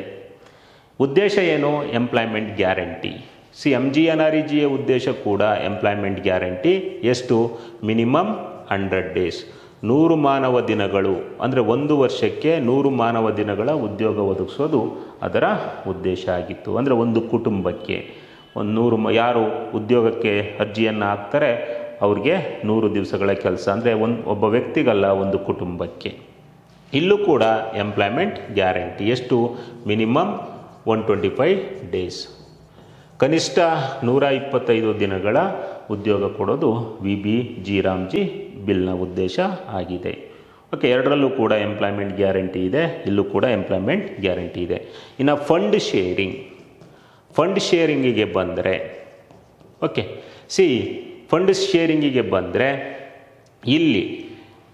ಇಲ್ಲಿ ಕೇಂದ್ರ ಸರ್ಕಾರ ಎಲ್ಲ ರಾಜ್ಯಗಳಿಗೆ 60-40 ಫಂಡನ್ನು ಕೊಡುತ್ತೆ. 60-40 ಕೇಂದ್ರ ಸರ್ಕಾರ ಶೇರು 60, ರಾಜ್ಯ ಸರ್ಕಾರಗಳ ಶೇರು 40. ಇನ್ನು Himalayan states and north east ಸ್ಟೇಟ್ಗೆ 90-10. ಹಿಮಾಲಯ ರಾಜ್ಯಗಳು ಮತ್ತು ಭಾರತದ ಈಶಾನ್ಯ ರಾಜ್ಯಗಳಿಗೆ ಸೆಂಟ್ರಲ್ ಗೌರ್ಮೆಂಟು 90% ಕೊಡುತ್ತೆ. ಸೊ ಇಲ್ಲಿ 90-10 ಆಗಿದೆ. ಓಕೆ, ಇನ್ನು ಉದ್ಯೋಗ ಖಾತ್ರಿಗೆ ಬಂದರೆ, ಉದ್ಯೋಗ ಖಾತ್ರಿ ಯೋಜನೆಯಲ್ಲಿ 100% ವೇಜ್ ಎಂಪ್ಲಾಯ್ಮೆಂಟ್, ಕೇಂದ್ರ ಸರ್ಕಾರನೇ ಕೂಲಿ ದರವನ್ನು ಕೊಡ್ತಾ ಇತ್ತು. ಸಂಪೂರ್ಣ 100ಕ್ಕೆ 100ರಷ್ಟು ಕೇಂದ್ರ ಸರ್ಕಾರನೇ ಕೂಲಿ ದರವನ್ನು ಕೊಡ್ತಾ ಇತ್ತು. ಇನ್ನು VBG ರಾಮ್ಜಿನಲ್ಲಿ 60-40ಯನ್ನು ಮಾಡಿದ್ದಾರೆ. ಅಂದರೆ ಕೇಂದ್ರ ಸರ್ಕಾರದ ಷೇರು 60, ರಾಜ್ಯ ಸರ್ಕಾರದ ಷೇರು 40 ಹೇಳಿದ್ದೆ. ಇದರಲ್ಲಿ ರಾಜ್ಯಕ್ಕೆ ಪ್ಲಸ್ 40% ಅಡಿಷನಲ್ ಆಗಿ 40% ಹೊರೆ ಅವರಿಗೆ ಬೀಳುತ್ತೆ. ಓಕೆ, ಹಾಗಾಗಿ ರಾಜ್ಯ ಸರ್ಕಾರಗಳು ಅದನ್ನು ವಿರೋಧಿಸಿದ್ದಾರೆ. ಇನ್ನು ಮೆಟೀರಿಯಲ್ ಕಾಸ್ಟ್, ಸಾಮಗ್ರಿ ವೆಚ್ಚ, ಮೆಟೀರಿಯಲ್ ಕಾಸ್ಟಲ್ಲಿ ಸೆಂಟ್ರಲ್ ಮತ್ತು ಸ್ಟೇಟ್ ಗೌರ್ನಮೆಂಟು ಹಂಚ್ಕೋತಾ ಇದ್ವು. ಸೆಂಟ್ರಲ್ ಗೌರ್ನಮೆಂಟ್ 75%, ಸ್ಟೇಟ್ ಗೌರ್ನಮೆಂಟ್ 25% ಇತ್ತು. ಇಲ್ಲಿ ಮೆಟೀರಿಯಲ್ ಕಾಸ್ಟಿಗೆ ಬಂದರೆ ಎಗೈನ್ 60-40, ಕೇಂದ್ರ ಸರ್ಕಾರದ್ದು 60, ರಾಜ್ಯ ಸರ್ಕಾರದ್ದು 40. ಅಂದರೆ ಮೊದಲು ರಾಜ್ಯ ಸರ್ಕಾರ 25% ಆಗ್ತಿತ್ತು, ಇಲ್ಲಿ 40% ಆಗ್ತಾ ಇದೆ. ಅಂದರೆ ಅಡಿಷನಲ್ ಆಗಿ ಅವರಿಗೆ 15% ಹೆಚ್ಚುವರಿಯಾಗಿ ಬಂತು. ಅಂದರೆ ಇಲ್ಲಿ 40% ವೇಜು ಪ್ಲಸ್ 15% ಮೆಟೀರಿಯಲ್ ಕಾಸ್ಟ್, ಅದು ಕೂಡ ರಾಜ್ಯಗಳಿಗೆ ಹೊರೆ. ಇನ್ನು ಅಡ್ಮಿನಿಸ್ಟ್ರೇಷನ್ ಕಾಸ್ಟ್, ಸಾಮಗ್ರಿ ವೆಚ್ಚ. ಸಾಮಗ್ರಿ ವೆಚ್ಚನೂ ಕೇಂದ್ರ ಸರ್ಕಾರನೇ ಕೊಡ್ತಾ ಇತ್ತು. ಇದರಲ್ಲಿ ಮೊದಲು MGNREGA ಇಲ್ಲಿ 60-40, 60-40. ಅಡ್ಮಿನಿಸ್ಟ್ರೇಷನ್ ಕಾಸ್ಟಲ್ಲೂ ಕೂಡ ಎಗೈನ್ ರಾಜ್ಯಗಳಿಗೆ 40% ಹೆಚ್ಚುವರಿಯಾಗಿ ಹೊರೆ ಬೀಳುತ್ತೆ. ಮತ್ತು ಇದು ಓಕೆ ಡಿಮ್ಯಾಂಡ್ ಡ್ರಿವನ್. ಯಾವ ರಾಜ್ಯಗಳು ಜಾಸ್ತಿ ಕೆಲಸ ಮಾಡ್ತಾರೋ ಆ ರಾಜ್ಯಗಳಿಗೆ ಜಾಸ್ತಿ ಅನುದಾನ ಹೋಗ್ತಾ ಇತ್ತು. ಓಕೆ, ಕಡಿಮೆ ಕೆಲಸ ಮಾಡಿಸಿದ್ರೆ ಉದ್ಯೋಗ ಖಾತ್ರಿನಲ್ಲಿ ಕಡಿಮೆ ಅನುದಾನ ಹೋಗ್ತಿತ್ತು. ಆದರೆ ಇದು ಸಪ್ಲೈ ಡ್ರಿವನ್, ಅಂದರೆ ಎಲ್ಲ ರಾಜ್ಯಗಳಿಗೂ ವರ್ಷಕ್ಕೆ ಇಷ್ಟಿಷ್ಟು ಅಂತ ಅಮೌಂಟನ್ನು ಹಂಚುತ್ತೆ ಕೇಂದ್ರ ಸರ್ಕಾರ. ಹಾಗಾಗಿ ಆದರೂ ಕೂಡ ಇಲ್ಲೂ ತಾರತಮ್ಯ ಆಗೋ ಸಾಧ್ಯತೆಗಳು ಜಾಸ್ತಿ. ಯಾಕೆಂದರೆ ಇಲ್ಲಿ ಕೇಂದ್ರದಲ್ಲಿ BJP ಇದೆ, ನಮ್ಮ ರಾಜ್ಯದಲ್ಲಿ ಕಾಂಗ್ರೆಸ್ ಇದೆ. ಹಾಗಾಗಿ ಅನುದಾನ ಕಡಿಮೆ ಬರೋ ಸಾಧ್ಯತೆ ಇರುತ್ತೆ. ಅದು ಕೂಡ ಕಾಂಗ್ರೆಸ್ಸು ರಾಜ್ಯಗಳು ಏನಿದ್ದಾವೆ CMಗಳು ಅದರಿಂದ ಅದನ್ನು ವಿರೋಧಿಸ್ತಾ ಇದ್ದಾವೆ. ಅಂದರೆ BJP ಗೌರ್ನಮೆಂಟ್ ಇರೋ ಸ್ಟೇಟ್ಗಳು ಅದನ್ನು ವಿರೋಧಿಸ್ತಾ ಇದ್ದಾವೆ. ಇನ್ನು ಪ್ರೋಗ್ರಾಮ್ ಇಂಪ್ಲಿಮೆಂಟಿಂಗ್ ಏಜೆನ್ಸೀಸ್, ಇಲ್ಲೂ ಪ್ರೋಗ್ರಾಮ್ ಅನುಷ್ಠಾನ ಸಂಸ್ಥೆಗಳು ಗ್ರಾಮ ಪಂಚಾಯತ್, ತಾಲೂಕ್ ಪಂಚಾಯತ್, ಜಿಲ್ಲಾ ಪಂಚಾಯತ್. ಇಲ್ಲೂ ಕೂಡ ಗ್ರಾಮ ಪಂಚಾಯತ್, ತಾಲೂಕ್ ಪಂಚಾಯತ್, ಜಿಲ್ಲಾ ಪಂಚಾಯತ್ತು. ಇನ್ನು ಅನ್ಎಂಪ್ಲಾಯ್ಮೆಂಟ್ ಅಲಯನ್ಸ್, ನಿರುದ್ಯೋಗ ಭತ್ಯೆಯನ್ನು ಸ್ಟೇಟ್ ಗೌರ್ನಮೆಂಟ್ ಕೊಡಬೇಕಾಗಿತ್ತು. MGNREGAನಲ್ಲೂ 100%. ಇಲ್ಲೂ ಕೂಡ ನಿರುದ್ಯೋಗ ಭತ್ಯೆ ಅಂದರೆ ಕೆಲಸ ಕೊಡಲಿಲ್ಲ ಅಂದರೆ ನಿರುದ್ಯೋಗ ಭತ್ಯೆಯನ್ನು ಸ್ಟೇಟ್ ಗೌರ್ನಮೆಂಟೇ ಕೊಡಬೇಕಾಗತ್ತೆ. ಇನ್ನು ಕಾಂಪನ್ಸೇಷನ್ ಅಂತಂದರೆ ಪರಿಹಾರ. ಯಾವ ಪರಿಹಾರ? ಅವನು ಕೆಲಸವನ್ನು ಮಾಡಿದ 15 ದಿವಸ ಆದಮೇಲೆ ಅವನಿಗೆ 15ನೇ ದಿವಸಕ್ಕೆ ಅವನು ಕೂಲಿಯನ್ನು ಕೊಡಬೇಕಾಗತ್ತೆ. ಕೊಡಲಿಲ್ಲ ಅಂದರೆ ಪರಿಹಾರನ ಕೊಡಬೇಕು. ಏನು ಕೂಲಿ ಇರುತ್ತೆ ಅದ್ರ ಮೇಲೆ 0.05% ಕೊಡಬೇಕಿತ್ತು. ಅದು ಕೂಡ ರಾಜ್ಯಗಳ ಜವಾಬ್ದಾರಿನೇ ಇತ್ತು. ಉದ್ಯೋಗ ಖಾತ್ರಿನಲ್ಲಿ ಇಲ್ಲೂ ಕೂಡ ರಾಜ್ಯಗಳ ಜವಾಬ್ದಾರಿನೇ ಆಗಿದೆ. ಓಕೆ, ನೆಕ್ಸ್ಟು ಡಿಫ್ರೆನ್ಸಿಗೆ ಬಂದರೆ ಉದ್ಯೋಗ ಖಾತ್ರಿ ಯೋಜನೆ 365 ದಿವಸನೂ ಕೂಡ ಇಂಪ್ಲಿಮೆಂಟ್ ಆಗ್ತಾಯಿತ್ತು. 365 ಡೇಸು ಇಂಪ್ಲಿಮೆಂಟ್ ಆಗ್ತಿತ್ತು. ಆದರೆ ಇದು 365 ಡೇಸ್ ಆಗಲ್ಲ, ಅದರಲ್ಲಿ 60 ಡೇಸು ಪ್ಲ್ಯಾನ್ ಹಾಲಿಡೇ. ಏನು ರೈನಿ ಸೀಸನಲ್ಲಿ ಅಥವಾ ಮುಂಗಾರು ಅಂತ ಏನು ಕರೀತಾರೆ, ಹಾರ್ವೆಸ್ಟಿಂಗ್ ಸೀಸನಲ್ಲಿ 60 ದಿವಸ ಪ್ಲ್ಯಾನ್ ಹಾಲಿಡೇ ಅಂತ ಹೇಳಿ, ಆ 60 ದಿವಸನ ಯಾವುದನ್ನು ಅಂತ ಹೇಳಿ ಆ ರೈನಿ ಸೀಸನ್ನಲ್ಲಿ ಅಥವಾ ಮುಂಗಾರಲ್ಲಿ ನಿರ್ಧಾರ ಮಾಡಿಕೊಳ್ಳೋ ಜವಾಬ್ದಾರಿ ರಾಜ್ಯ ಸರ್ಕಾರಕ್ಕೆ ಬಿಟ್ಟಿದ್ದಾರೆ. ಇನ್ನು ಇಂಪ್ಲಿಮೆಂಟಿಂಗ್ ಏಜೆನ್ಸಿಗೆ ಬಂದರೆ, ಇಲ್ಲಿ ಸ್ಟೇಟ್ ಎಂಪ್ಲಾಯ್ಮೆಂಟ್ ಗ್ಯಾರಂಟಿ ಕೌನ್ಸಿಲ್ ಇತ್ತು. ಸೆಂಟ್ರಲಲ್ಲಿ ಸೆಂಟ್ರಲ್ ಎಂಪ್ಲಾಯ್ಮೆಂಟ್ ಗ್ಯಾರಂಟಿ ಕೌನ್ಸಿಲ್ ಅಂತ 2 ಸಂಸ್ಥೆಗಳಿದ್ವು. ಓಕೆ, ಕೇಂದ್ರ ಉದ್ಯೋಗ ಖಾತರಿ ಪರಿಷತ್, ರಾಜ್ಯ ಉದ್ಯೋಗ ಖಾತರಿ ಪರಿಷತ್ ಅಂತ ಅಲ್ಲಿದ್ವು. ಇಲ್ಲೂ ಕೂಡ ಸ್ಟೇಟ್ ಎಂಪ್ಲಾಯ್ಮೆಂಟ್ ಗ್ಯಾರಂಟಿ ಕೌನ್ಸಿಲ್ ಇಲ್ಲೂ ಇದೆ, ಅದೇ ಥರ ಸೆಂಟ್ರಲ್ ಎಂಪ್ಲಾಯ್ಮೆಂಟ್ ಗ್ಯಾರಂಟಿ ಕೌನ್ಸಿಲ್ ಇದೆ. ಅದ್ರ ಜೊತೆಗೆ ಇನ್ನೊಂದು ಸಂಸ್ಥೆಯನ್ನು ನೇಮಕ ಮಾಡಿದೆ ಇದರಲ್ಲಿ. ಅದು ಯಾವುದು ಅಂತಂದರೆ ಸ್ಟೇಟ್ ಲೆವೆಲ್ ಸ್ಟೀರಿಂಗ್ ಕಮಿಟಿ ಅಂತ ಒಂದು ಕಮಿಟಿಯನ್ನು ಇಲ್ಲಿ ನೇಮಕ ಮಾಡಿದೆ. ಅದೇ ಥರ ಸೆಂಟ್ರಲಲ್ಲಿ ಸೆಂಟ್ರಲ್ ಎಂಪ್ಲಾಯ್ಮೆಂಟ್ ಗ್ಯಾರಂಟಿ ಕೌನ್ಸಿಲ್ ಜೊತೆಗೆ ಸೆಂಟ್ರಲ್ ಅಥವಾ ನ್ಯಾಷನಲ್ ಲೆವೆಲ್ ಸ್ಟೀರಿಂಗ್ ಕಮಿಟಿಯನ್ನು ನೇಮಕ ಮಾಡಲಾಗಿದೆ. ಇಷ್ಟು differences between MGNREGA and VBG Ramji bill. Okay, ಇನ್ನು ಕ್ರಿಟಿಸಿಸಮ್ಗೆ ಬಂದರೆ, ಇದರ ಕ್ರಿಟಿಸಿಸಮ್ಗೆ ಬಂದರೆ ಕಾಂಗ್ರೆಸ್ಸು ಮತ್ತು ಇತರೆ ಪಕ್ಷಗಳು ಇದನ್ನು ಕ್ರಿಟಿಸೈಸ್ ಮಾಡ್ತಾ ಇದ್ದಾವೆ. ಮೇಯ್ನ್ ರೀಸನ್ ಏನು ಅಂತಂದರೆ, ಹಲವಾರು ಕಾರಣಗಳಿಂದ ಕ್ರಿಟಿಸೈಸ್ ಮಾಡ್ತಾ ಇದ್ದಾವೆ. ಒಂದು, ಈ ಪ್ರೋಗ್ರಾಮಲ್ಲಿ ಮಹಾತ್ಮ ಗಾಂಧಿ ಹೆಸರನ್ನು ಕೈಬಿಟ್ಟಿದ್ದು ರಾಷ್ಟ್ರಪಿತನಿಗೆ ಆದ ಒಂದು ಅವಮಾನ. It is a great insult to Mahatma Gandhi ಅಂತ ಕಾಂಗ್ರೆಸ್ನ ವಾದ. ಅದೇ ಥರ ಚಿದಂಬರಂ ಅವರು ಹೇಳ್ತಾರೆ, ಸೆಕೆಂಡ್ ಅಸಾಸಿನೇಷನ್ ಆಫ್ ಗಾಂಧಿಯ 2ನೇ ಕೊಲೆ ಅಂತ ಅವರು ಹೇಳಿದ್ದಾರೆ. ಇನ್ನು ಪ್ರಿಯಾಂಕಾ ಗಾಂಧಿ ಅವರು ಏನು ಹೇಳಿದ್ದಾರೆ ಈ ಬಿಲ್ನ ಅಂತಂದರೆ, it was A revolutionary law that was passed unanimously. ಇದೊಂದು ಕ್ರಾಂತಿಕಾರಿ ದಮನಕಾರಿ ಮಸೂದೆ ಅಂತ ಅವ್ರು ಹೇಳ್ತಾರೆ. ಇನ್ನು MGNREGA ರೂಪಿಸಿದವರು ಯಾರು? Doctor Jean Dreze. ಅವರು ಕೂಡ VBG ರಾಮ್ಜಿ ಬಿಲ್ಲನ್ನು ಕ್ರಿಟಿಸೈಸ್ ಮಾಡ್ತಾರೆ. ಇದನ್ನು ಒಂದು ಕಸದ ಬುಟ್ಟಿಗೆ ಎಸಿಬೇಕು ಅಂತ ಅವರವರು ವಾದ. ಇನ್ನು ಏನು ಗ್ರಾಮೀಣಾಭಿವೃದ್ಧಿ ಸಚಿವರು ಯಾರಾಗಿದ್ದಾರೆ, ನಮ್ಮ ಸಚಿವರು ಶಿವರಾಜ್ ಸಿಂಗ್ ಚೌಹಾಣ್ ಅವರು ಇದನ್ನು ಸಮರ್ಥಿಸ್ಕೊಂಡಿದ್ದಾರೆ. ಅವರು ಏನು ಹೇಳಿದ್ದಾರೆ, ಗಾಂಧಿಯ ಕನಸು ಗ್ರಾಮ ಸ್ವರಾಜ್ಯ. ಆ ಎಲ್ಲ ಗ್ರಾಮ ಸ್ವರಾಜ್ಯದ ಧ್ಯೇಯೋದ್ದೇಶಗಳನ್ನು ಇದು ಹೊಂದಿದೆ. ಅದೇ ಥರ ಗಾಂಧಿಯ ಕನಸು ರಾಮರಾಜ್ಯ. ಆ ಗಾಂಧಿಯ ಕನಸು ರಾಮರಾಜ್ಯದ ಧ್ಯೇಯೋದ್ದೇಶಗಳನ್ನು ಹೊಂದಿದೆ. ಹಾಗಾಗಿ ನಾವು ರಾಮ್ಜಿ ಅಂತ ಹೆಸರನ್ನು ಇಟ್ಟಿದ್ದೀವಿ ಅಂತ ಅವರು ಹೇಳ್ತಾರೆ. ಅಂದರೆ ಅವರು ಶಿವರಾಜ್ ಸಿಂಗ್ ಚೌಹಾಣ್ ಹೇಳೋದು, the bill is aim to establish ರಾಮರಾಜ್ಯನ ಸ್ಥಾಪನೆ ಮಾಡೋದು ಈ ಬಿಲ್ನ ಇದು. ಅಂದರೆ spirit of Gandhi and the establishment of Ramrajya. ಗಾಂಧಿಯ ಸ್ಫೂರ್ತಿ ಜೊತೆಗೆ ರಾಮರಾಜ್ಯ ಸ್ಥಾಪನೆ ಮಾಡೋದು ಇದು ಒಂದು ಉದ್ದೇಶ ಅಂತ ಹೇಳಿ ಅವರು ಹೇಳ್ತಾರೆ. ಹಾಗಾಗಿ 2047 ನಾವು ಪ್ರತಿ ವರ್ಷ 120 ದಿನಗಳ ಉದ್ಯೋಗ ಖಾತರಿಯನ್ನು ಗ್ಯಾರಂಟಿ ಮಾಡಿದ್ದೀವಿ ಅಂತ ಹೇಳಿ ಅವರು ತಮ್ಮ ವಾದವನ್ನು ಅವರು ಸಮರ್ಥಿಸ್ಕೊಂಡಿದ್ದಾರೆ. ಇನ್ನು ಸಿಗ್ನಿಫಿಕೆನ್ಸ್ ಆಫ್ ಬೋತ್ ಆ್ಯಕ್ಟ್ಸ್, ಮಹತ್ವ ಬಂದರೆ VBG ರಾಮ್ಜಿ ಬಿಲ್ ಅಥವಾ MGNREGA ಎರಡರ ಮಹತ್ವವನ್ನು ನಾವು ನೋಡೋದಾದರೆ,